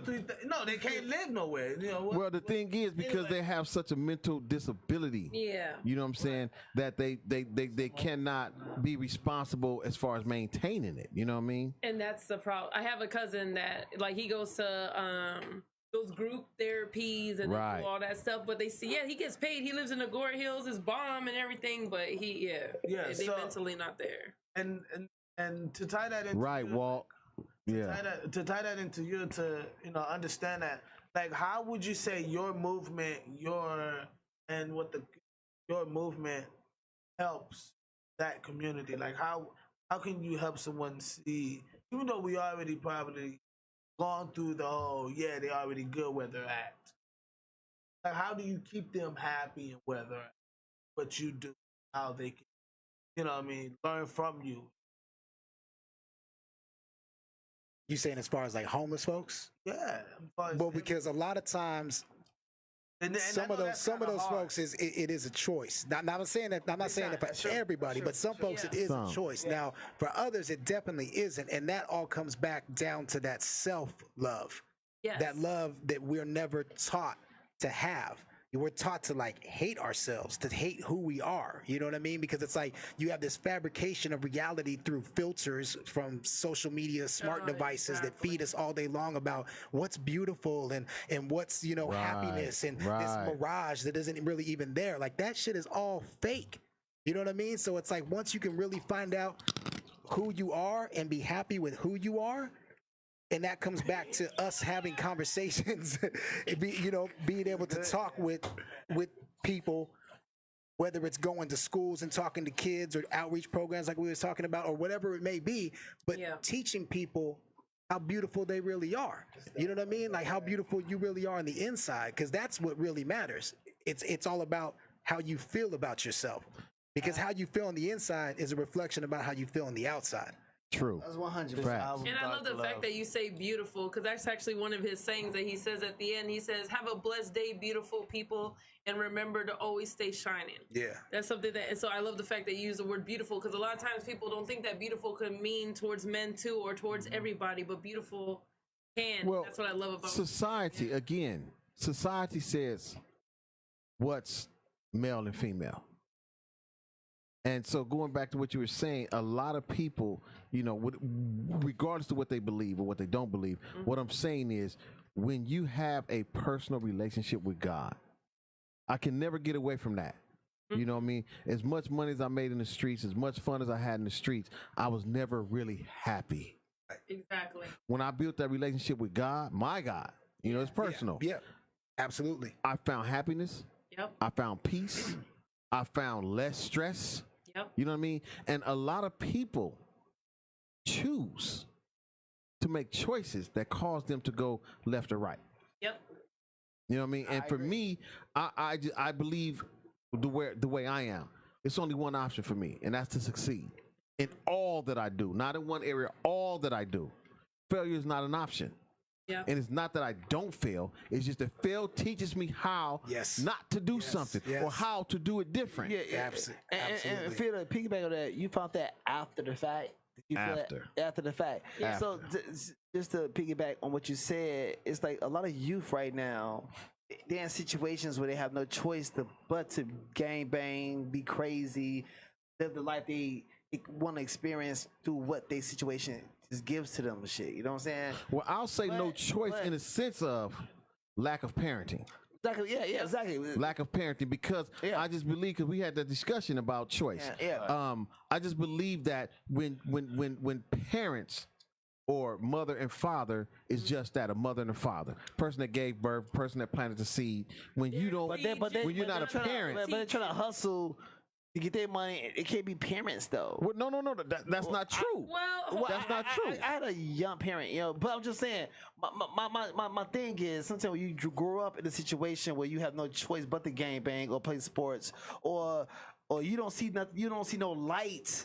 If you're in a bad neighborhood, you grew up in a ghetto, you grew up in a situation where you have nobody to look up to, talk to, you grow into these moments of gang banging or selling drugs and shit like that because you have nobody that's gonna teach you some shit and show you some shit.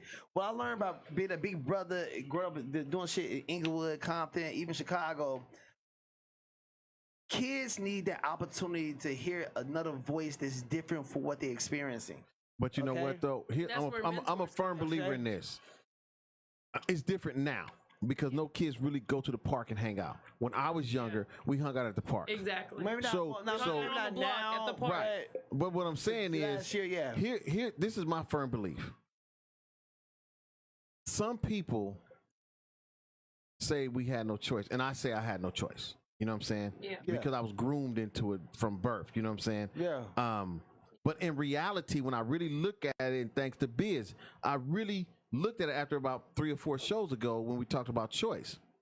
Bro, I went to school. School books showed me choices. I've heard conversation where I've heard choices. You see what I'm saying? Which I could have said, you know what? Damn that, I'm gonna focus on this school. Yep. I'm gonna get some good grades. Now don't get me wrong, I didn't do it. What I'm saying is, when I look back on it, the reason why you did, can I comment on why you didn't do it? You didn't do it because you didn't have nobody telling you about it, but the teachers. No, but listen though, I was so bad as a kid, bro. Okay. If you'd have told me that, I'd have slapped you upside the head with a pistol. Oh, of course. Told you to get the hell up out of here. You see what I'm saying? Because listen, bro, I started carrying a gun at 11, and when I embraced it, my favorite movie was Charles Bronson, Steve McQueen, Clint Eastwood, all gunplay, all violence, Kung Fu Theater, Channel 13, on Fridays. No idea. Wow. You see what I'm saying? Oh, no, so it was all violence, and that's what I liked. You see what I'm saying? So I played football. I was great at it. Yeah. Went to jail and played football, and we was being let out of jail to go play against San Diego State. We were so good. You see what I'm saying? We got the long yard over here. Bro, can I say this? You didn't have an out to see something different or somebody tell you something different. Bro. Besides the teachers. Okay, all right, tell me somebody that told you something different than a teacher. Bro. Do you have a cousin, uncle, Listen, or a mentor to tell you some shit? I was a part of the Glendale Bears. I was shipped out. You grew up in Glendale? No, I grew up in Los Angeles. I was shipped out, went to a summer camp in Glendale where we played football. White folks, money. Back then. Yeah. I saw a little bit different. I was that badass Dennis forget Dennis. I was freaking I was the kid on Omen, the little bad kid killing everybody. Damon. I was him. I believe that being in the streets was what I was born to do. I loved it. I was excited about it. But by the time I hit 16, first time I ever heard about a jet ski, I was in prison reading a book. Wow. And it said jet skis. It's too late. I'm in prison now. Yeah. So I began to learn all these things.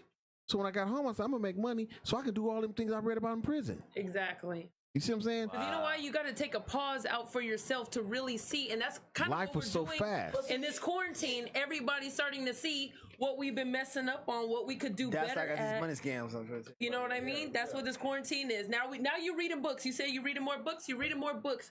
You're starting to expand your mind now. Because it's like this. There's two types of people. One, the one that's just going to keep going with the system that they was taught. Or two, they said, nah, you know what? Fuck this. Just like you said, you could have said, you know what? Nah, I'm going to go get these good grades. Right. Fuck what I was taught. I'm going to go do this.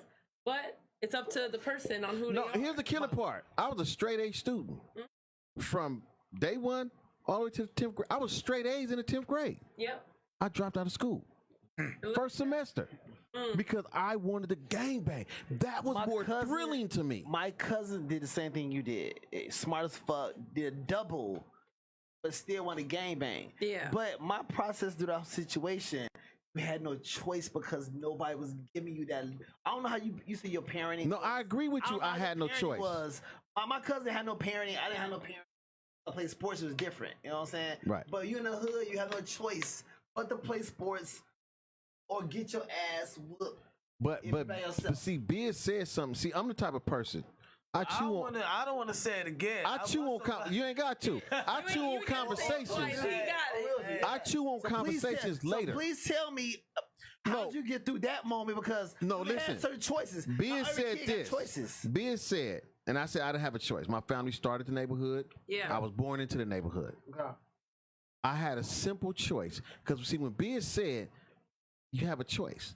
You can go left, you can go right, you can go up, you can go down. Right? Yeah. I had a choice. At 11, I started carrying a gun. By the time I was 13, my family couldn't tell me what to do. He made that choice. You see what I'm saying? Kids now. At 13, I could have done something different because I've already earned their respect. But you know what? No, but It's crazy. That's kids And that's now. what. That is kids now. Yeah. Right. Everywhere. And at 13, my family was afraid of me. And I want to see what your take is on that. But that's what I was telling you. Everybody might say that, and I understand because of the situation that you're in. Because Right. the influence feels Right. so strong. It's like, did nobody force me to play fucking drums? no, I you wanted did to. that. Right. It wasn't the nature around me that was there. Everybody was like, play drums, play drums. I made that choice. But I thought about the opposite. What if I'm the kid that grew up in the house where gangbanging, I need your take on this. But I had a friend from Harbor City. He was from Harbor City Crib. And this dude, like, was, gone. When you say a nigga gone, he was gone. And we in middle school. And I'm like gang affiliated, gang banging, to the core, solidified, I'm done, ain't nothing gonna change. Gone. He is gone, right? I knew for a fact, like, damn, that nigga made that choice at a young age. Like, it's fun to me. It's just some fun shit. Get out here, run up on some niggas, stock out some, you know what I mean? It's just some fun street shit that, you know what I mean? I look at it as, you know what I mean? Just exercising your hands. Right. Or, you know what I mean? That's how I look at it. Yeah. That time. Right, it was fun to me, bro. 13. Yeah. But when I'm looking at someone who's take it on as solidified, that wasn't my choice. I just liked it. You know what I mean? Right. It was something to do in the moment. But I mean, anyway, go ahead. So I want to I want to really know. You say that it was your choice to play drum, like you just chose that, right? But was there anybody at all that you can remember in your life that you kind of was like influenced by? That kind of that kind of sparked that fire. Yeah, you know what I'm saying? glad you said that because everyone asked me that, and at an age of all I remember. It ain't got to be somebody that was like in the neighborhood. No. Okay, buddy guy. It could be, you know what I mean? Yeah. So being in foster care. So being in foster care, my great grandmother and my grandmother, they will always kind of lace me down how you started playing drums. And they always would tell me that you started on pots and pans, right? So that means I was probably like 2 or 3 beating on pots and pans. But before that, my grandmother would tell me you would at like 18 months or like very, very young age, you would clap your hands. And you were like 6 months or 8 months or whatever. So I don't know. People say, yeah, you can be influenced, but I don't know that. Why? Because this is all I've done my whole fucking life. You know what I mean? And being 12, and I'm hitting the stage at 12. I'm not like doing some mom and popsy, man. I'm not doing some like auditions. I'm not doing some young You having kid fun talent. in a moment. No, nigga, I'm doing stages at In a moment, though. You 12, having fun, 14, yeah. 13, 16 at stages the Gurus played at. Anthony Brewster. I was performing at the Oasis 10 years before he got there. When he got there, our guru got there, he was hearing about me. You get what I mean? So those are the things that I'm saying. Like, I understand it all, but what influenced that, it was just there, I believe. So it feels like the. I'm sorry, you were waiting to say something. No, Zoe. because I play drums too. I grew up in a gospel family, and I couldn't sing. So they put me on drums. You can't sing, nigga. Go play drums. You were the happy feet of the family. Yeah, I they go play drums and shit. So I had no choice but to play drums at motherfucking. I probably wasn't young as you, but I had to play drums at 10 years old up. Okay, but I was good at it. I want to do it because I was good. I was good because I had to do it. I had to do it because I had to do it. You know what I'm saying? So it wasn't that fun to you. It was like a chore deal. It was chore. It was fun. It was chore, but it was fun. But I'm like, nah, I want to do other shit. Yeah. Because I was jealous of people that can sing. You know what I'm saying? So, You know what? I ain't gonna lie. You be killing the game if you can sing. I ain't gonna lie. Guy said he's jealous of people that can sing. Yeah, I have a musical family. The Clark family, they can sing their ass off and shit. You know what I'm saying? So it's just embedded different things like that. But go ahead. But hold, wait a minute. Like he like, nigga, don't be cutting me off, nigga. I'm trying to You know who you talking to? I want to hear your thing. You had that love for a long time, bro. Fuck no, don't do that. Yes, you did.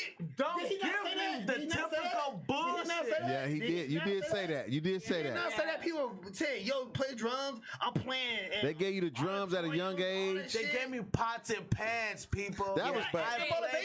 But I feel like, No, but I feel like the I- response that you were getting from playing them pots and pans, I guarantee you that your whoever was watching you was cheering you on. Right. Okay, no, Exactly. what I'm saying is, I was playing on pots and pans, and then at 12 I started off. So there was no one playing. Right. What I'm saying, but there was a lot of fucking music.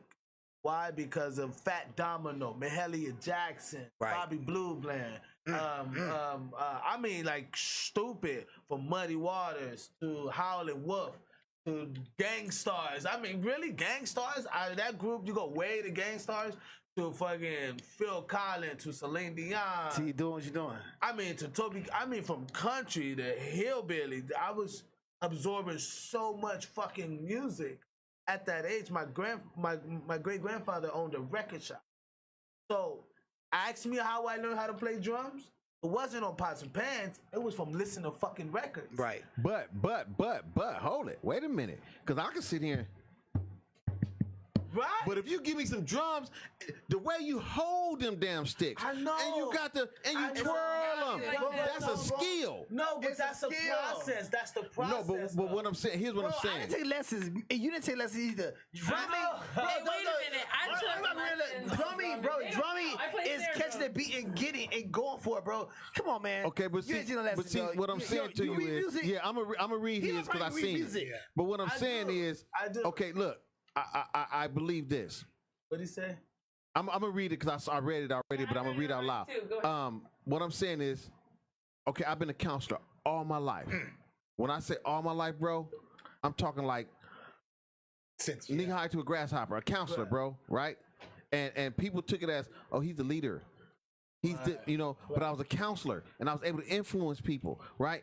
And so then as I got older, bro, and when I say these things, there's certain things that is our purpose. Playing drums is your purpose. Right. Okay? This is unheard of. I was being let out of prison, bro, on a weekly basis to go to schools and talk to kids. It's unheard of. Wow. Exactly. Do you understand what I'm saying? The Yes. Gasmasktribe podcast. You see what I'm saying? So when you talk about, I had no instructions on how to counsel. Yeah. It was the gift that God placed in me. Yeah. I dropped out of school basically the 10th grade. I didn't go back to school until I was incarcerated, which you see me building the tables. I could do arc welding, janitorial service, auto mechanic. And I you could did rebuild that. an engine. Yeah. I could do all kind of stuff. But that was a skills because our hands, certain people's hands can do things. Yeah. But counseling, bro, the approach to counseling, and you know this, the approach to counseling is not a system. It's not systematic. Bro, you pull things from here to reach every kid. It's so crazy where it comes from. Right. So no one taught me that. I went back to school and started getting degrees, certifications. Yeah. Only because somebody said, oh, well, you can't get in unless you have this. Damn, I need a degree to do what I'm so good at.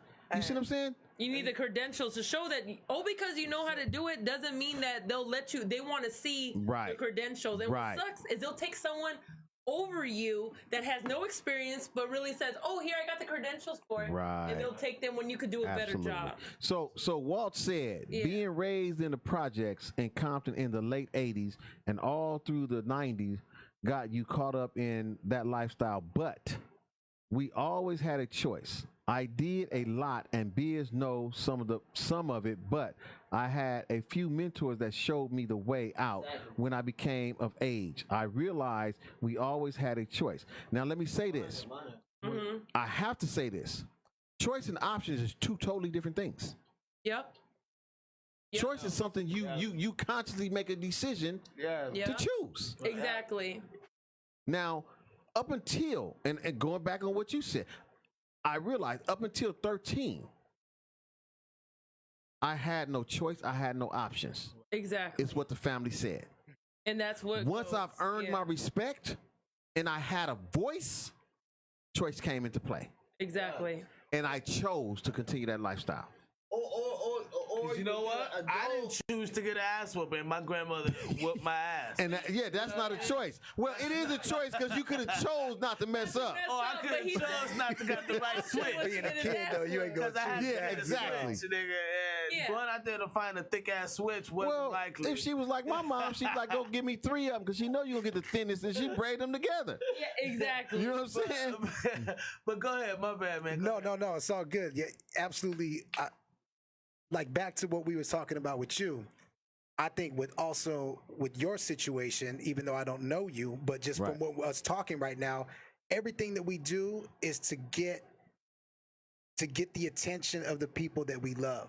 Yep. And the people who give us energy and their love. Right. So we gon' gangbang if we're only around gangbangers. If that gives us acceptance. If that gives us the acceptance, because we want that certainty that they give us. That's we all as humans. That's what we search for. We just want certainty. I just want to make sure that you gonna love me for who I am, even if I have to be somebody that I'm not. You know what I mean? And so that's a lot of times. You know what? I look at your words as everything because I didn't discover that until way later. Because I didn't discover it till way later too. We just found out. Yeah. No, because I was just doing drums just for drums, just because I was there, just because I was just flowing with the wind, and I was just great at this. Fun, bro. But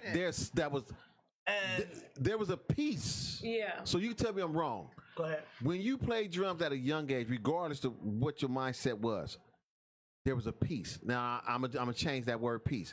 You enjoyed doing it. Exactly. And that was the peace. Right. That was the comfort. You know what I mean? And that's what I'm saying. Like for me, gangbanging was a piece at that time.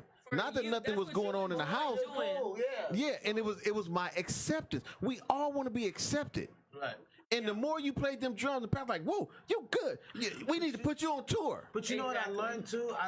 What I learned, and this is what you're speaking on, like learning something through the process. I learned that every 250 shows for 7 years straight, I learned the ownership. I learned, they're not going to pick drums up. You got to do, you're going to perform your ass off, and you got to pick your own shit up and put it back in the van. Responsibility. It's like ownership, responsibility. It's levels, Like there's levels to this, in which those are the things that I learned after about carrying your own weight, knowing who you are. So there's things that, like, I feel a person like yourself, yes, the inspiration is good for us. We need that. We need to be able to go on and see, daily reminders. You know let us know it's okay. It's a daily reminder. You know exactly what it means. It's a daily reminders. I was thinking like, bro, we got to get you a fucking big ass meme that says daily reminder, so everybody fucking know it's a daily reminder. Well, you know what it is? Right. It's also consistency, and that's what he has. He's everyday consistent, even on the holidays. I went and looked back on all his videos, Christmas. He didn't give a damn. He said, "This morning I will let y'all know. Y'all need to be reminded today." I like that, bro. You my motivation doing that. That's what I like about Shar. Shar gonna do that, motherfucker. She is a private. I would hate to be her man. Right. You I was understand just me? thinking the same thing. She cracking phone codes, social security accounts. I'm gonna be honest. She said December 2018. No. You did this. Respect that. On December 2018, you had on a pair of briefs and they was crusty.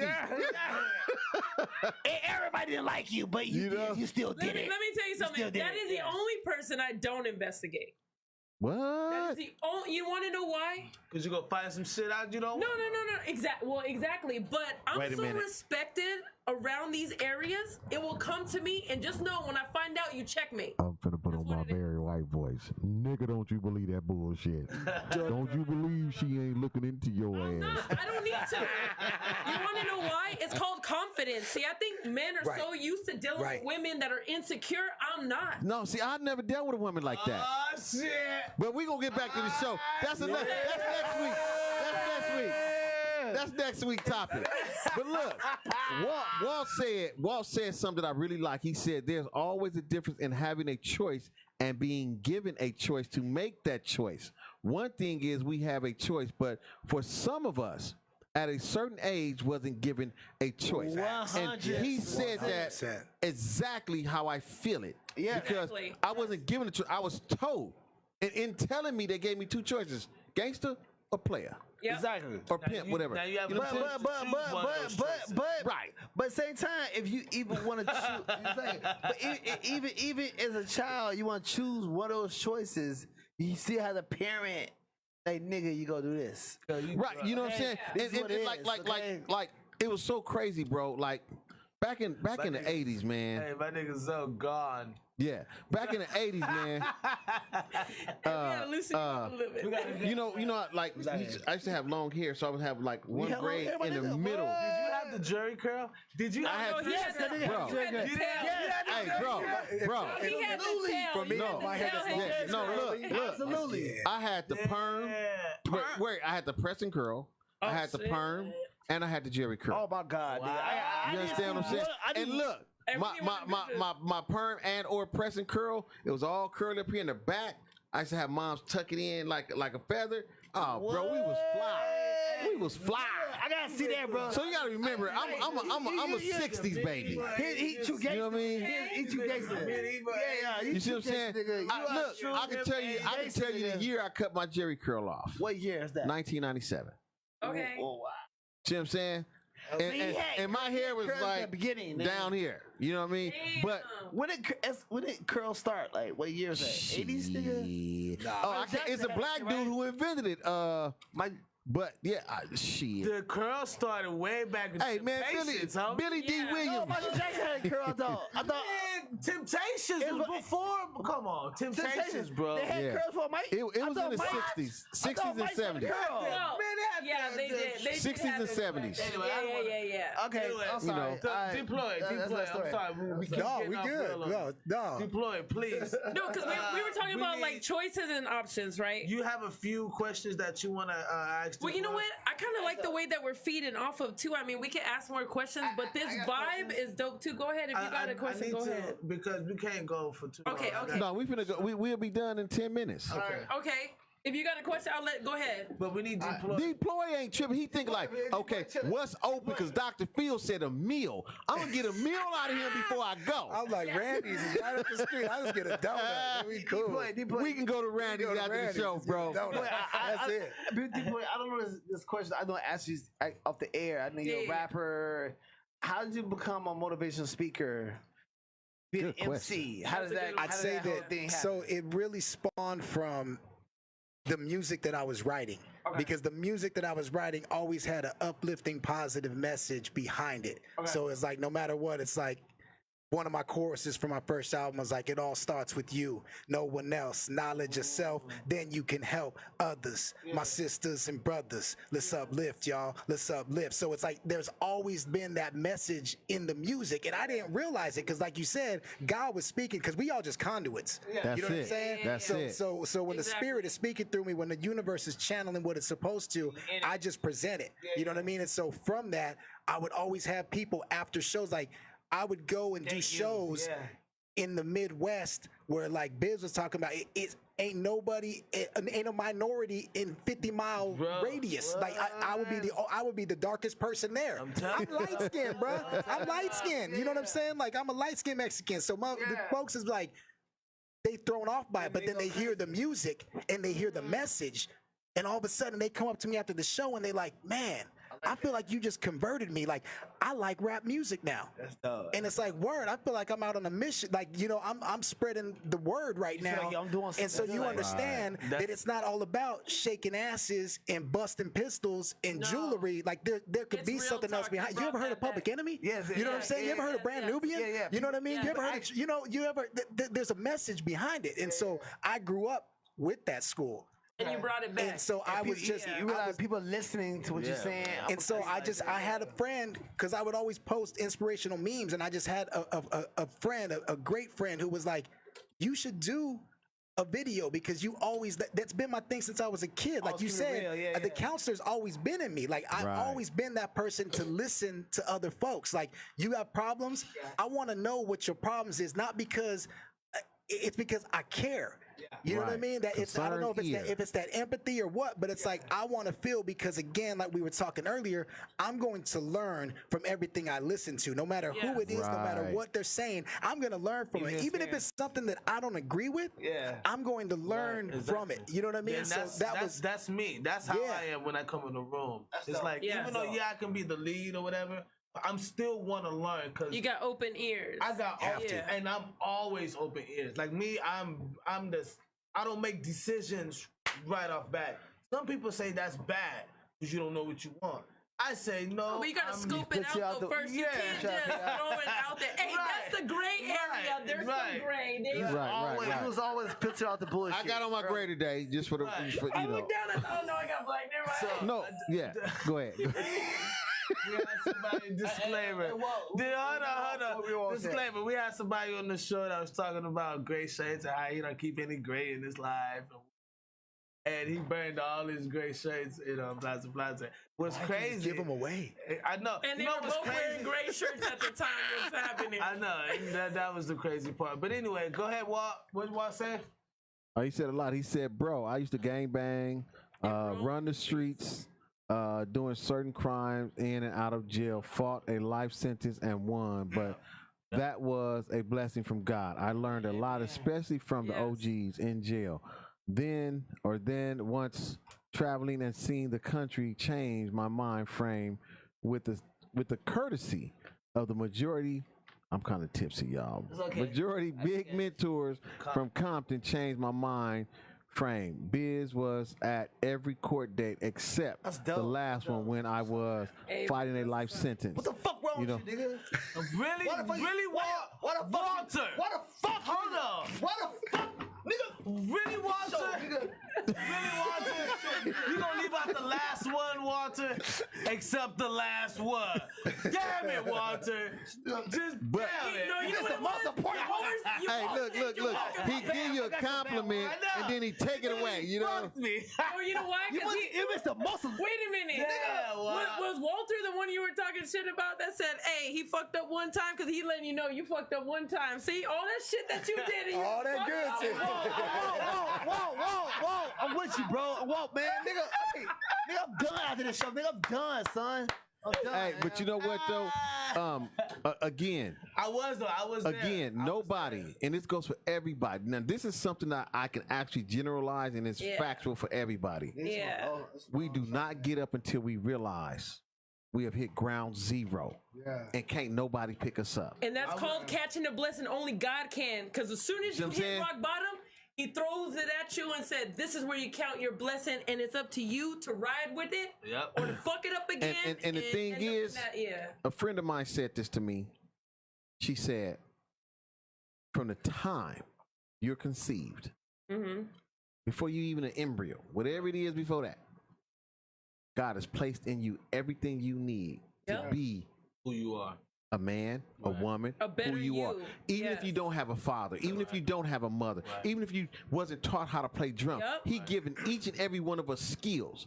And they don't manifest until we begin to understand our purpose. Exactly. You know what I mean? And so when you start tapping into that stuff and then your purpose, like, oh, well, this is my purpose. Oh, I'm supposed to be a counselor. I wasn't I was a hell of a football player. I wasn't supposed to be in the NFL. I was supposed to go to jail. I was supposed to gang bang. I was supposed to go through all that shit to reach the young people because God had a purpose for me. Okay. There's that calling. Okay, so can both of you guys, Walter, I feel Walter is like both of you guys. He's a guy that's lived your life as a musician, an entertainer, motivational speaker, but he's lived your life as been dealing with the violence, the prison system, whatever. And I remember the day. And you know what? The last day he's talking about that I wasn't there was the day that he got out. From actually looking at a life sentence. He beat a life sentence. I was with him the whole fucking way. But what I'm saying is I feel like cats like y'all can influence a Walter to unveil. You know what I mean? Yes, we might have our lives, we might have the things. And I feel like this is where the need comes in. This is where that spark fire, where that, you know what I mean, spark fire in the ass. Like, no, get your ass up. You got to put your story out there because no one is hearing it. I tell them that all the fucking time. Bro, you got to tell people this story. You know how many people you can uplift? You know what I mean? Yeah. You know, just by telling them that? No, I feel like he probably does because that's his personality. I feel like No. I'm saying, how could they both help a person like Walter that came from such a tragic background? You know what I mean? How can he go forward? What would you say to a Walter to push him forward? Like daily reminders, but it's a daily Walter, Right. you know what I mean? Yeah. What would you? I'd say for real, the best thing is to know that he does have a story. Walt, you got a story that people need to hear and that they want to hear, and that you could save somebody's life by sharing your story for real. Because all of us, again, have a story that if we could save one person's life, oh man, during our time on this earth, Exactly. that's all we need to do. That's it right there. But if we could save more than one, if that one person could save one person and that one person could save one person, it just keep going and keep multiplying. Oh man, now it's on. Now it's game on. And so he has that story. Walt, you got that story to tell for real, but it's about dedicating the time to do that. And seeing that, like Bill said, that calling. You know what I mean? There's that calling there. So cool. You can have this passion where I love music, but then I have the calling of that I need to be a speaker. I need to get out and do this. Because like, you know cool. what? You didn't have the mentor. Okay. We had to go through the hard part, and you took it upon yourself and said, you know what? I'm going to share this knowledge. I'm not going to keep it to myself. Oh, yeah. I'm going to do this because as for me, my dad died when I was 1.5. My mom walked out when I was 12. Ooh. So I had to go ahead and I started working when I was 13 years old, and I had to take care of my grandma and my uncle. No which, wonder sorry, you a Mom, thug. I love you, but you know, we good now. We good now. Powerful. We rekindled everything. I'm blessed you went through it, but you went through it. And I went through it. It made me a stronger person. But it is a blessing, though, and that's what I'm saying. We take negatives as negative. No, Exactly, if you wouldn't have went through that, you wouldn't have became who you are. Who I am now. And to be honest, I saw the light before other people. Right. So now that I see people struggling, I said, listen, I found the way. Let me show you. I'm not greedy. And that's what influencers are. They're people that are not greedy. Because there's a ton of people that know the answer.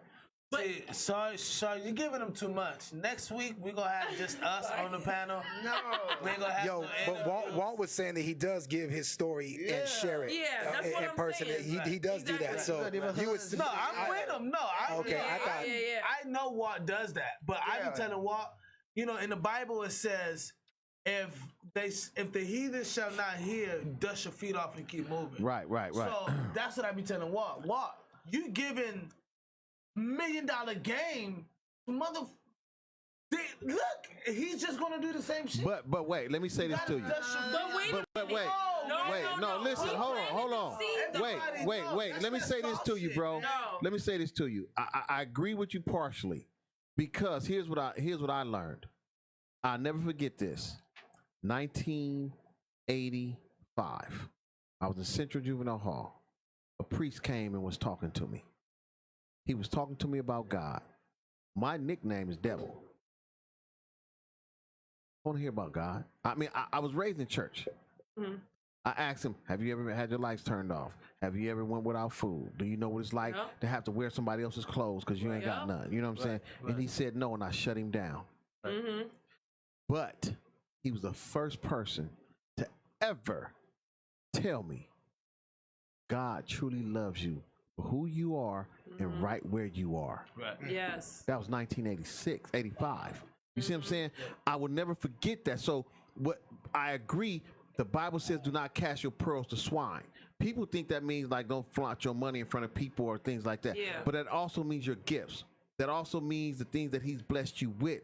But you have to understand, until you tap in to God's spirit, you don't really know who to give your gift to, because God tells you when to give it and when not to give it. You see what I'm saying? But when you don't know, you give it to everybody, and that's called a burnout period. And it drains you. It drains your energy. And actually, you're saying what I'm saying. Right. Really. That's why I said I agree with you partially. Yeah. You know what I mean? Because that's what water does. Right. Like, I feel like he gives this energy to these people who are literally not going to change. And I used to always, me and him would have fights, my nigga. Like, I'm like, bro, you're so smart that this person can't even see it. They're not even willing. Like, at least let them have the heart and the will. But they're going to get it later, though. He planted a seed. Exactly. Yes. He planted a word later, he going to get it. Yes. Check. So by the time he gets it, it most likely be... Even if he's in prison, bro. I didn't get a lot. I didn't get a lot, bro. Until I was in prison, in a cell, and I said, I'm tired of being sick and tired of being tired. What the hell did that mean at that time? I couldn't tell you. You know now. But I know now that it meant I'm changing on the inside. Yeah. And it's time to grow and become different. I might be very, very cut. Teach me to play drums right now, and it might be a Dead Sea Planet. But teach me to play drums at 15. No, I'm saying if you taught me to play drums at 15 and I rebelled against it, I guarantee you 5-10 years later, I'll be that dude as everybody's in the Crip module, the Blood module. But exactly. You the beat man. Yeah. But that's proving my actual point. Like, you know, that's proving the point of when you're under it and you're seen by it. What I'm saying is when you have a person like a Walter that's going around multitude of people and teaching people, that's not... Like, Jesus didn't sit on every corner and preach to the same people. They wasn't hearing it. He got up and moved to the next. Right. That was the mission. Keep moving. Keep talking to the ones that will hear. You're not going to get everybody, but you're going to get the ones that hear. But think about it. Want to hear it. But go ahead, bro. My thing is this. He going to have to keep doing it because somebody going to listen. Yeah, you can't give up on the youth. You can't give up on the youth because they go through transitions. They go through mindsets. The way it comes off is like you're picking and choosing who could be told this and who can't. So it's just like church is open. No, here's what I think. Here's what I'm thinking. I'm taking it. If I'm talking to 10 fucking kids, my nigga, if I'm talking to 10 kids and I got another batch of 10 kids up in the front, right? Yeah. That I talk to. Okay. But only 5 of these kids get my point. I'm gonna take the 5 and keep moving to the next 10. That's fine, but all right, but now, hold on. Go ahead. That's not a gave up. When they catch on, they catch on. It might take them 2 years. It might take the other one 5. It might take 1-2 months. Okay, when they catch on, they'll catch on. I agree. And I get you. I'm saying, but you can't sit in the rut and keep continuing to. All right, now let me say this as a counselor. Everywhere I've ever gone, I've got what was considered the worst of the worst. Now, here's how I operate.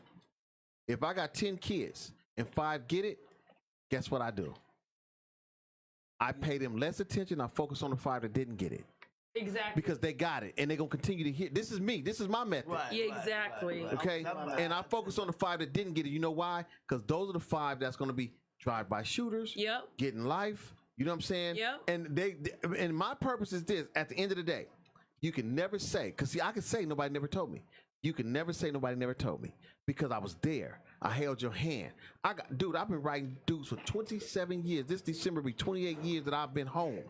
And I've been writing dudes every since, bro. That's dope. Thank God for the computer, because now I can type faster than I can write. But I don't give up on the ones that don't see the daylight. And the reason why I don't is because, bro, all I saw was darkness. All I was anger. I was angry because I didn't have a father. Right. I was angry because I didn't get what other kids got during Christmas. You see what I'm saying? So if somebody would have hung in there with me, maybe I would have, maybe I would not have. Yeah. But if somebody would have hung in there with me, I might have just done something different. Just a little extra. Let's say you got that nephew that you've been known for the past 10 years. Every time you see game to him, right?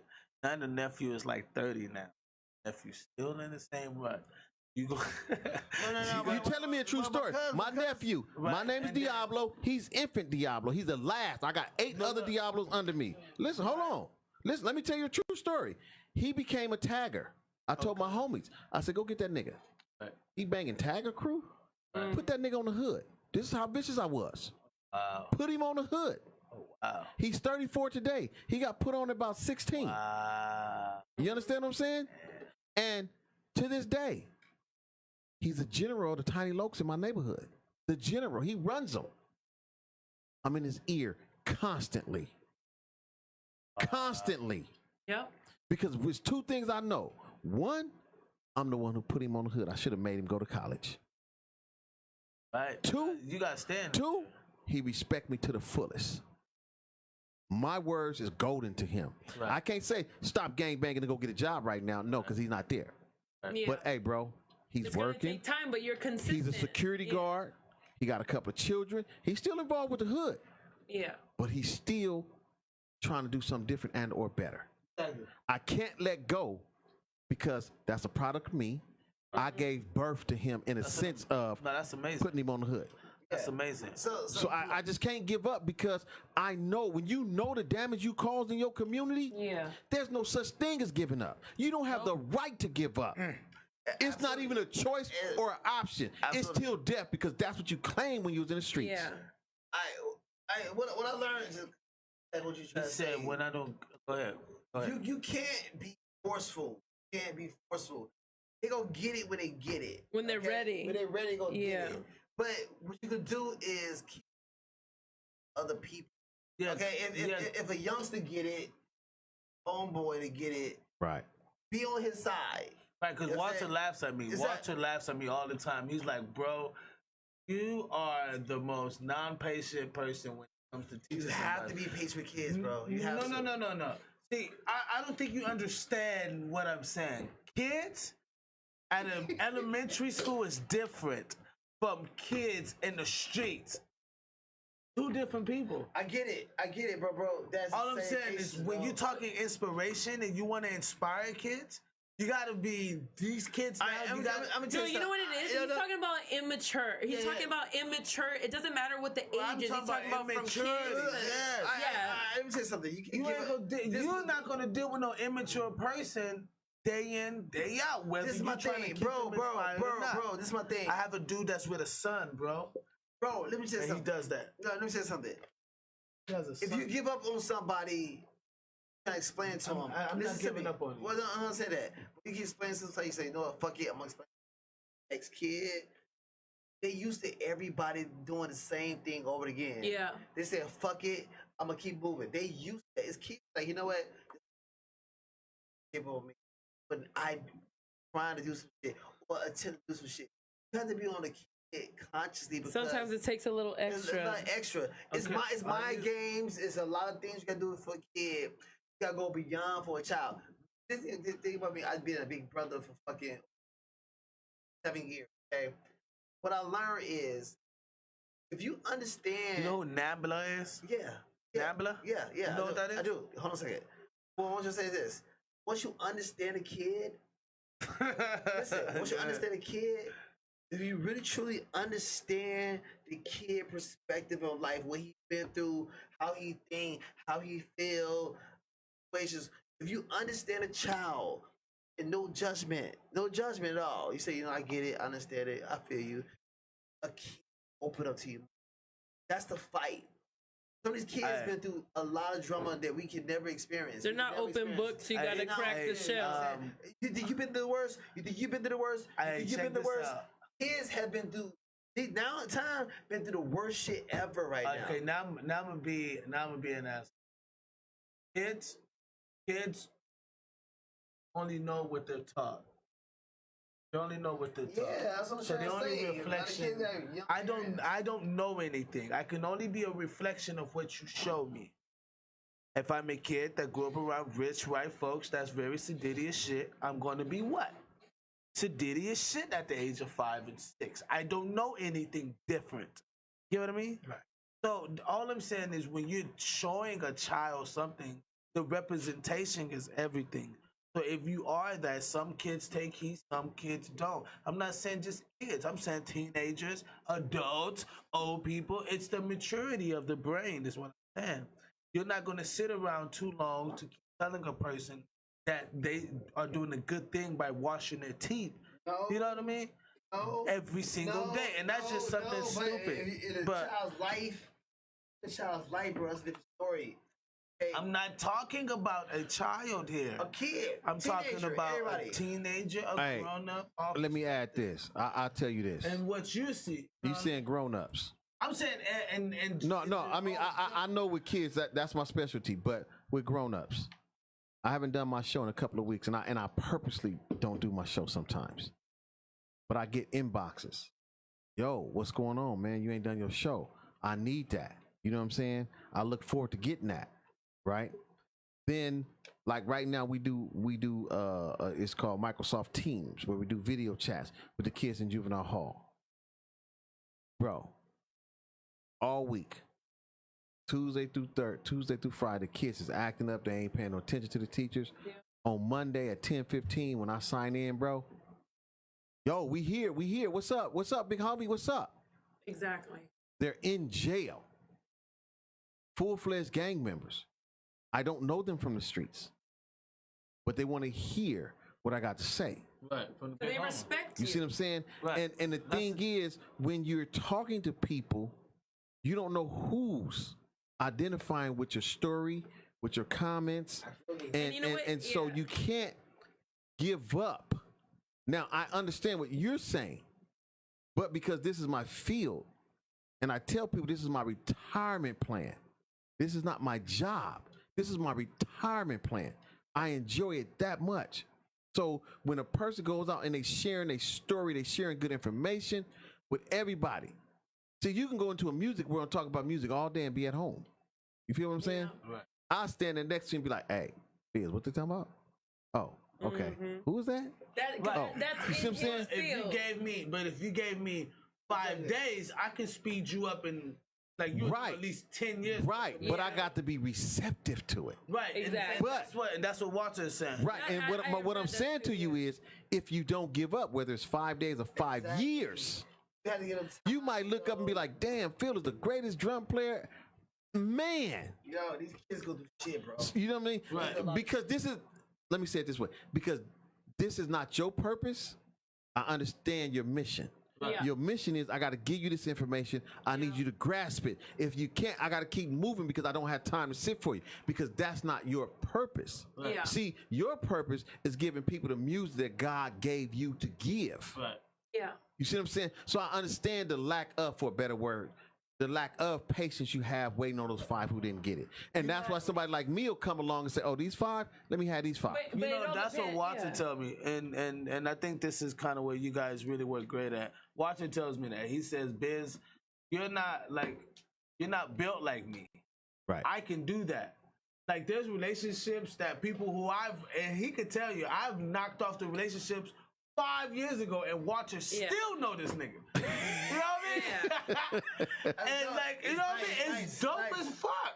But that lets me know where I'm great at, that lets me know where he's great at. Right. Obviously, I'm not great where he's great at. You know what I mean? Right. That's what makes it work. Everybody has their thing, and that's why I wanted to read what he said, because he said right here, he said you can only talk to the ones that you have lived their life. If you live their life and been through what they're going through, those are the ones that you can never give up on. So what it is like for instance, I had my family walk out on me. For instance, people being locked up. For instance, so it all depends. Like there's somebody for everybody. I think that's what he's trying to say. And it's like if that's something that you specialize in, they gonna listen because you've been there.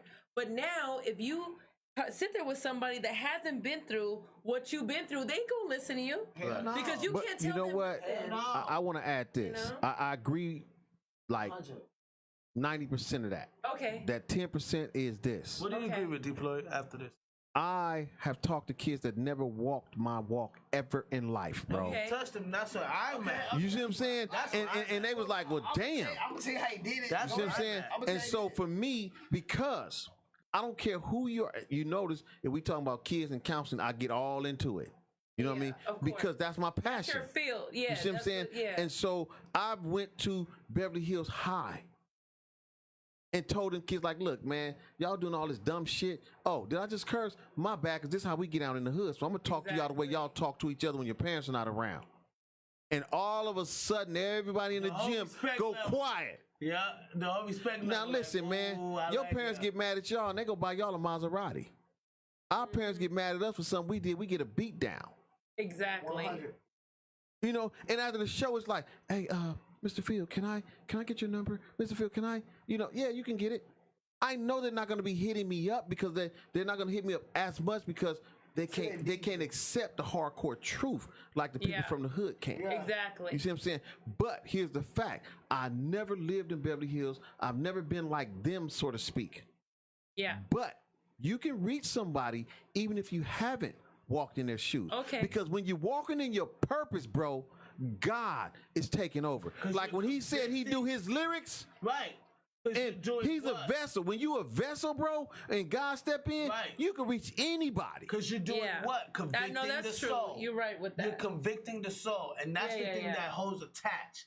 That's the thing that says, oh, he got me. Now, it might be 10 of my homies. And he probably only get 3 of us. Or 1. Yeah. You get what I mean? Like, But as long as you get 1, it was worth saying. As long as you get 1. And here's the killer part. You at the moment, you may not get none, bro. Right. And look, here's what my homies will do to me. Hey, yo, what's up, homie? Hey, man, I'm going to court tomorrow, man. Can we pray? What the fuck, nigga? And they be like, bro, you've been going to church since we was kids. Your mama made us go to church with y'all. I know you know how to pray. But I didn't reach him during a conversation. But I did reach him. He may not be talking about let's take me to go get a job. But just based on the fact that he's asking for prayer is asking for help, bro. Right. Yeah. You see what I'm saying? And so even if it's not the type of help you expect, like help me get out of a game, it may be help me pray. Just the fact that you got enough, as God said in the Bible, a much faith is a mustard seed. That's that mustard seed coming to me. And I'm saying, okay, God, he asking me to pray. I got to be on point right now. I'm going to need you because it got to soothe his soul. No, that's facts. That's facts. Yeah. I'm glad you conclude that for us, man. I'm going to let you that was speak. Perfect. So I like we can that. end it with deploying. My thing is, it's about understanding that teenager. Who are we talking So hold on, you say you know what Nambla is? Okay. So Biz always you be in the middle of making a statement. He ask you a question. No, because we talked earlier. He said you know what Nambla is. Yeah. And if you know I what don't. Nambla is, I don't either. I'm not gonna pretend like I do. I'm not. Anyway, we not about that. Like. Anyway, we leave that after the. I don't want to put that on air. Though, bro. I don't want to put that on air. That's a whole different conversation. We're not ready for that though. That's deep, though. I don't want to put that on there. But my point I want to make right now, even little kids, I'm just saying, I'm good with teenagers. Yeah, I'm good with them. You know why? I understand what they say. Right. I don't know if you grew up in the hood, you had white privilege, you had a father. I try to understand exactly what you're going through. I listen. Okay, you have to listen to a child, teenager, and understand what they're going through. And I don't judge them. But you with child or talk to you getting judged. Just say, you know what? It is what it is. I understand what you're going through. Just to an answer after that. You know what I'm saying? But So keep going. I just looked up Nambler. I'm like, what the freak?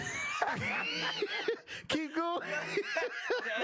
It's all I didn't want to go into that. What opening some shit? He says late teens and young adults. I don't know where that came up. But no, that was me because I was speaking about late teens and young adults about what I was talking about. But Nambler ain't got Right. But anyway, go ahead. I was just looking it up. Please, I'm confused. I'm confused. What we Don't worry about it. Don't worry about it. It's okay. Don't worry. We'll about talk about it off air. it. It's totally left field. I Go don't know ahead. what my thing is, when you understand that person, understand what they're going through, understand what their situation is, you can get through to them and understand what you gotta say. You know what I'm saying? You gotta be That's facts. a friend for them first, That's and they have facts. to trust you first. Okay? That's if facts. the team don't trust you, they're not gonna fuck with you. Well, it's called you have to build A relationship. a bond. Yeah. Right. And that's the but biggest to build problem. That bond, bro, to build that bond, I've been to places. No, listen, Can we man. have the guru to speak? Is gonna Can we not judge just? us. That's a guru right got there. I'm two over here gurus. learning I mean, game but- right now. but- He's like, I'm gonna sign up for classes. Like, Listen though, bro. Teams Let me gonna tell you judge something. us right away, though. The reason why I'm so successful at what I do with the youth is this, bro. I come in with two main things. People say, "Well, how you gonna work with this kid?" I don't even read when I get a client. They give me a file on him or her, whatever their problems is. I be like, I don't want to see that shit. You know why? Because my mentor, Tom Pomerantz, who go all the way back when they were giving shock treatment for people who they called retarded back then, Right. have come so far. Yeah. He said, Phil, you see the person first. Right. Yes. Then you see don't the disability or the Exactly. problem Right. or the challenges. Yes. Boom. Because I love Down That's the syndrome same thing. people. Right. That's the same thing I said. I think My Down son, syndrome people my son is equivalent. autistic. No, so when I walk into a room, That's the same Yeah. thing I said was just understanding them. You know what I'm saying? right, but what I'm saying is, here's the thing. When I walk into a room, man, even though I've been working with a lot of people forever, I'm still assessing their whole demeanor with this kid. Yes. And I'm sitting there like I ain't paying him or her no attention. I'm just writing, and I'm scrabbling. But to the Okay. person sitting over there, it's look like I'm writing. Yes. But I'm observing. Yes. And I look up every so often, and that kid is looking at me like, who are you? Trying to figure He's you more out. curious about me than I am you are about him. But you Exactly. get his attention because of that. Though. But what I'm saying get is, though. I use that as a ploy. Yeah. Yes. To say, hey, I'm telling you, it never failed. As a ploy. I get it. the ploy. The ploy. So what I'm saying is, Yeah. my approach is so unorthodox. I don't know what I'm gonna do before I get there. And this is what I love about my relationship with God, bro. Yes. It's not me. I'm not gonna try to take no credit like I'm some super counselor. It's God, bro. When I sit down and the kid be talking and people be saying stuff, and I be like, "Hey, homie, look, homie, look. Let me make something clear to you right now." That's exactly how I talk. I'm like, man, look, I'm not like none of these folks up in here. I told y'all I didn't put on boxing gloves with my clients Exactly. and punch their lights out. Exactly. I didn't check my client's parents in front of my clients because the parents is usually the problem and not the client. Exactly. You know what I'm saying? And I done let the clients know, when you with me, if you fighting, I'm fighting. That's the way we gonna roll. And you know what? Because I'm forming a bond without even telling them. Yeah, me teaching at schools. I was teaching at schools with stars, and I was doing the same thing. I was telling the parents, I love you, love your child, but check this out. I would get down with that little mofo if, he crossed me again. Why? Because he has to stay in his lane. And if you don't give hard truth, they do not go around here giving these kids some pampered shit. Bro, you know what they're watching? Phil ain't talking hitting.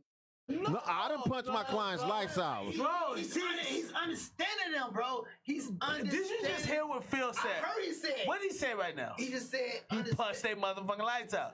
All I'm Hey, saying. listen, and the reason why is it varies from every kid. every kid varies. Yeah. But what I'm saying to you is, this particular kid. No, that's sensitive. That's been very sensitive. No. When you grow up around kids, he has a technique, and you understand. He has a technique to get them to fucking listen. No. I'm zone out. I'm put my phone. But those are rough adolescent kids, though. So he has to have that type of approach. What kids you talking about? If he's talking, he can't have that same approach with some suburban kids. But I never no listen to me, bro. No, he has a I different never approach.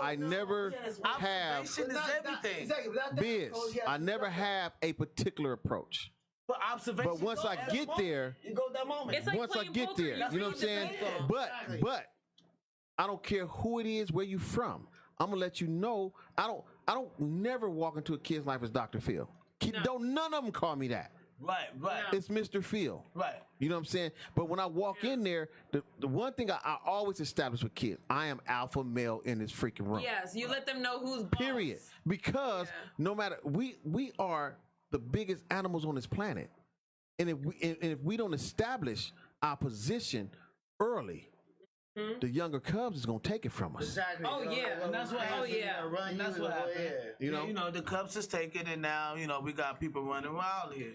Yeah, and then you got a lot of homies that's misguiding homies. You know what I mean? Yeah. I can come and give you good information, right? Yeah. And then this homie, he was, oh man, I was talking to homie Ab, and Ab was saying I can do this and I can get a job. Nah, homie, look, man, you don't need no job. Look, you just need to get serious about slanging this dope, homie. And you have that. Right, you do have that, and that's what you don't need to play no drums, biz, nigga. Come over here and knock these fools out, bro. You know that's what you love.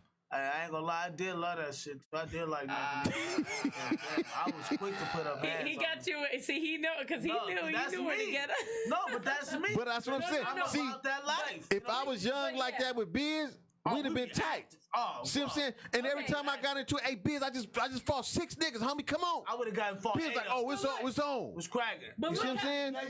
It sucks you in. But what happened was, let me tell you what happened. The inspiration and the motivation. It was people like him who didn't walk through my life story, who wasn't having that pity party with me, who wasn't saying, hey, we're gonna, we're gonna enable you to go. Right. No, they wasn't doing that. That's what I'm saying. You can't do that. You have to have a system and a strategy to understand, like, you know what? When I talk to this person, I'm gonna have one goal. My goal is to spark a fire. If it does not spark, unless I work here, not the fire starter. Then They ain't no gray area, Phil. They ain't no gray That's area. sidebar shit. But you know what, Biz? But did you see what Phil? But did you see what Phil just did though? He just made it to where you understood what was saying. See, what he's trying to say is everybody berries is different. You got to approach someone a different way. How he just approached you and you got into it. So what he's trying to say is he understands you. So what you got to do is understand the child to know which way to get them to understand. Absolutely. So you said it doesn't matter what the child came from. You should just automatically understand. What I'm trying to say is that there's no structure. There's no instructions that say, listen, every single child that comes in I got 3 of them. This is exactly. No. I know you got a child too. I do. So when I'm listening to a person that's telling me you got to come at yourself, hold on, nigga. I'm with these kids. We talking about a problem child. Yeah. Not I child. A problem child. So what we're saying, and then what Phil said is that these kids, they walk in like, oh, they're gonna be like everybody else. Everybody else done gave up on me, so that's why I'm here. So check. I am the child that have that, right? I'm the child that have that feeling. Everybody give up on you, right? That's what I'm foster care system. Abandonment issue. Abandonment. Yeah. I'm the biggest person. When you say, "Oh, you can't do that," and I'm like, "Well, I'm the abandonment baby. I'm the one mother said, no, I can't take care of him. Give him up. Here, you have him. Let the system take care of this nigga. I can't take care of him. Matter of fact, take all my kids. You get what I mean? So you mean to tell me a person that come from abandonment issues? Go ahead. With that point, how did you? Because I had people who these exactly. Wait, that's what we're talking about right now. No, these people did not go through the shit that I went through, bro. Okay, wait. But they saw the good in you, or the skills, or whatever it was. What it was there was like a field that was showing up to a spot every fucking time. Consistency. And it didn't matter how much I didn't want to see his ass or not. I had to see him. He was in your face. Now wait. He made sure. Yeah. I was in a facility where that occurred. You get what I mean? It's like him going to the juvenile facility. It's like those. I was in a organization where I had to see these cats like him. Why? Because I had to play drums. I had to perform. I was in a different position. I wasn't my homeboy who did time. My homeboy Terrell, we riding out so dope together. This nigga, I get locked up, he, get off run. That's all what he done. He's always been a runner, right? When he gets locked up and go do his thing, he comes to the church and, they try to give that way. They try to give that to him, right? And they give him all the tools, bro, that they gave me, right? It just doesn't work. Now, they just might have to take a little bit more time with him, right? It's just that they're going to apply someone else to handle that. Why? Because they're dealing with a mission of people who are already in. You get what I mean? But That's what I'm saying. You know what it is, bro? I'm going to say it like this. It's really simple. In order to you got to find out what that person needs. Exactly. And if you're removing a negative, you got to replace it with a positive that they need, want, or enjoy. Jesus did what before he talked to the people? He prayed. He fed their ass. He prayed first. Fishes. He took them 2 loaves of fish, 5 loaves of bread, and fed all these people. A multitude. A multitude. Before he can even get them to receive the word. So before I can even get you to understand who I am, I have to, like you said, I have to feed you where you are, right? Catch me. Right. Okay, so somebody did that for you, right? That's they came at me the way I was. Now I'm a foster kid. These niggas ain't no foster niggas. You know what I mean? They just knew how to talk. But they was given a gift that they operated under. Nigga, it took me, baby. I'll never forget. Pre-law was like 2 days. I was like, oh yeah, that's my nigga. I'm good with pre-law, right? But Devon, I had to see this nigga. Devon didn't want to deal. He was like, I'm done with him. Dope. Wait. Devon was like, I am done with his ass. Why? Because he's freaking hard-headed. Yeah, he's a drummer. Yeah, he's blah, but he's freaking hard-headed, right? But Pre-Law was like, don't worry about it. You know what I mean? I'll take care of it. Yeah, leave him alone. I got him. Right, because that's him. I'm not, he just addressed it earlier. Biz is not that nigga. Biz is the dude to give you information, you receive it, you catch on. If you don't catch on, you got to catch the next wave. But you know what? It's like motivational speaking. When you do motivational speaking, bro, you got a per diem. You're gonna get paid whatever your per diem is. You're gonna pay me what I'm worth. Whether one or none get it, don't make a difference. You got paid. You see what I'm saying? Right. In one of my books, this is what I wrote. The person that's delivering the message has to make sure the person that's receiving the message can decode the encoded message. Right. And if the person can't decode that message, then the sender has to understand that there must be a virus in the mix. Right. Mm-hmm. The virus can be childhood conditioning. The virus could be I ain't got nothing to eat. The virus could be influence from the homies. The virus could be I'm a radio host and I ain't got to hear that shit. Whatever the virus is. But as the sender, I have to make sure the receiver can decode this message. Right. That is my job. And so on the radio, on my show, I always say, don't shoot the messenger. The messenger is not as important as the message. Exactly. You see what I'm saying? For me, I can feel giving the message out. If I'm saying certain things. It was up. Yeah, I have a different. I have a. So you have me, but biz is more. You have to understand. I'm teaching. What's the word? Textile. You're more textile. Okay, this is what it is. You get it? Understand? You don't get textile. Get it or get lost. Yeah. That's kind of what it is. You don't get textile. Then you don't get textile. How somebody gonna come in and tell you something? They ain't experienced. Bro, I had to get on the pot. My grandma had to. You made a choice. You either get on the pot or get the fuck off, right? Exactly. So that was either shit or get off the pot. Right. So the way I grew up and all the people that were around me in that realm was like that. Was like whether they were gangbangers. Exactly. Whether they were gangbangers, whether they were motivational, whatever, they had that motto. Either shit or get off the pot. Well, you know what it is. Also, I think because no, you had to get it correct. If you didn't get it, you had to. You know, well, but see, you know what it is. But look, but Biz grew up. No, but Biz grew up there. So he was a kid. No, but listen. Right, but right. I had to grow up very fast. Yeah, but he was a kid. No, but listen. But he was a kid that like he knew what time it was. He went through it.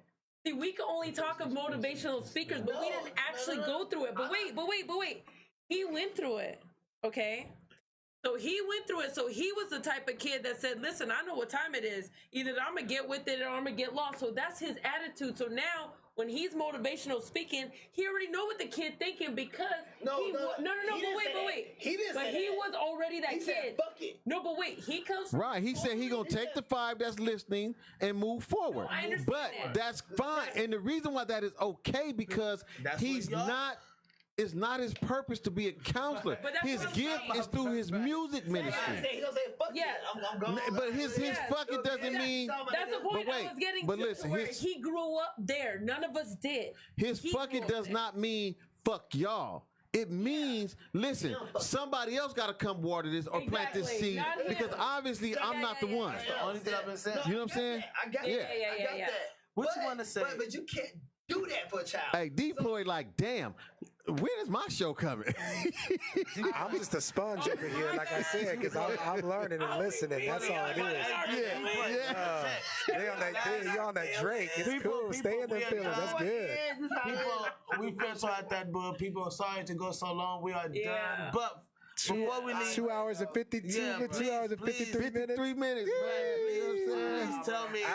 We gonna come back and we'll do it again. Please tell me how would you filter all of this out in the last 5 minutes and just on you? You gonna take all that and want me to just summate it in one line? You better give me about this. Hey, now.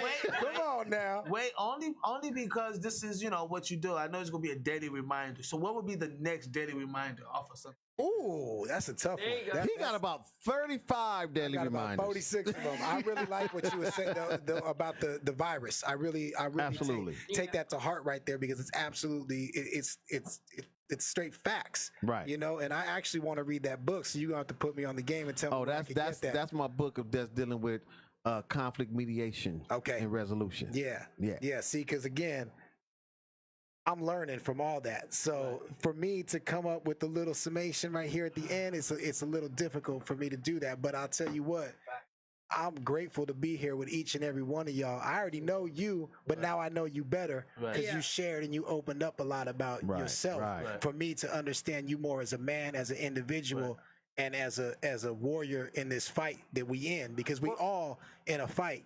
You know what I mean? For me, I mean, a lot of times with this show, I'll play I don't try to be Antagonist.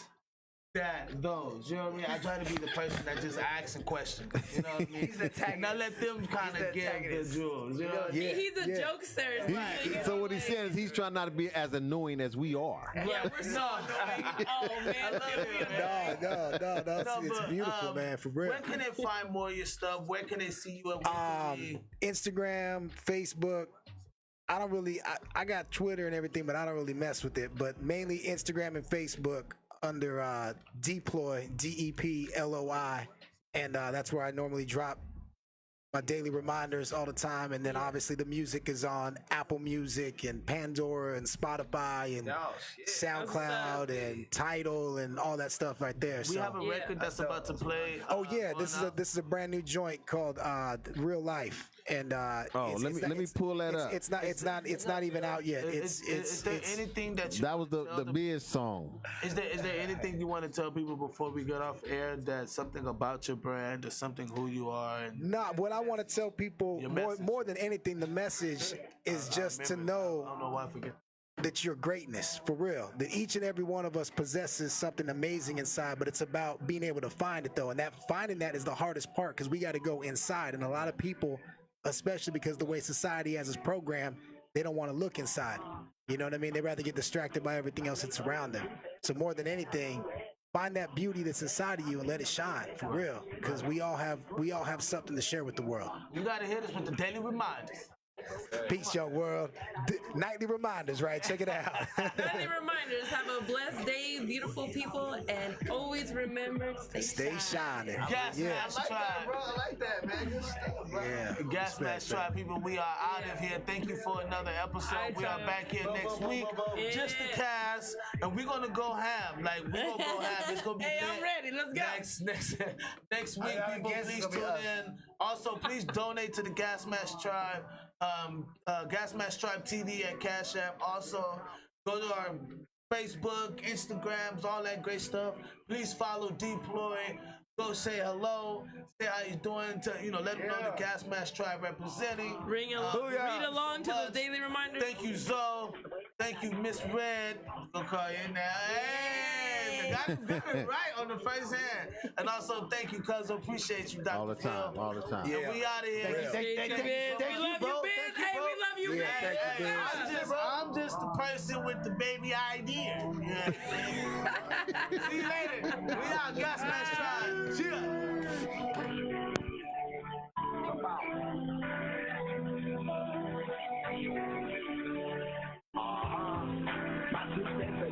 I'm labeled and choosing the way that I do it. They ain't stopping the movement, the passion and emotion we put in our music. My 2 cents, the 2 cents, I'm labeled and choosing the way that I do it. They ain't stopping the movement, the passion and emotion we put in our music. Cause I'm a big me every day. I'm the king of a jungle, not afraid. I don't give a fuck what you say anyway. Real life, I'll never change. Real life, real life, real life, real life, real life, I'll never change. Real life, real life, real life, real life, real life, I'll never change. You're the show, but your boy not a robber. Run game with my squad like a mobster. Only real heads, no imposters. We stay strict as I tread on the roster.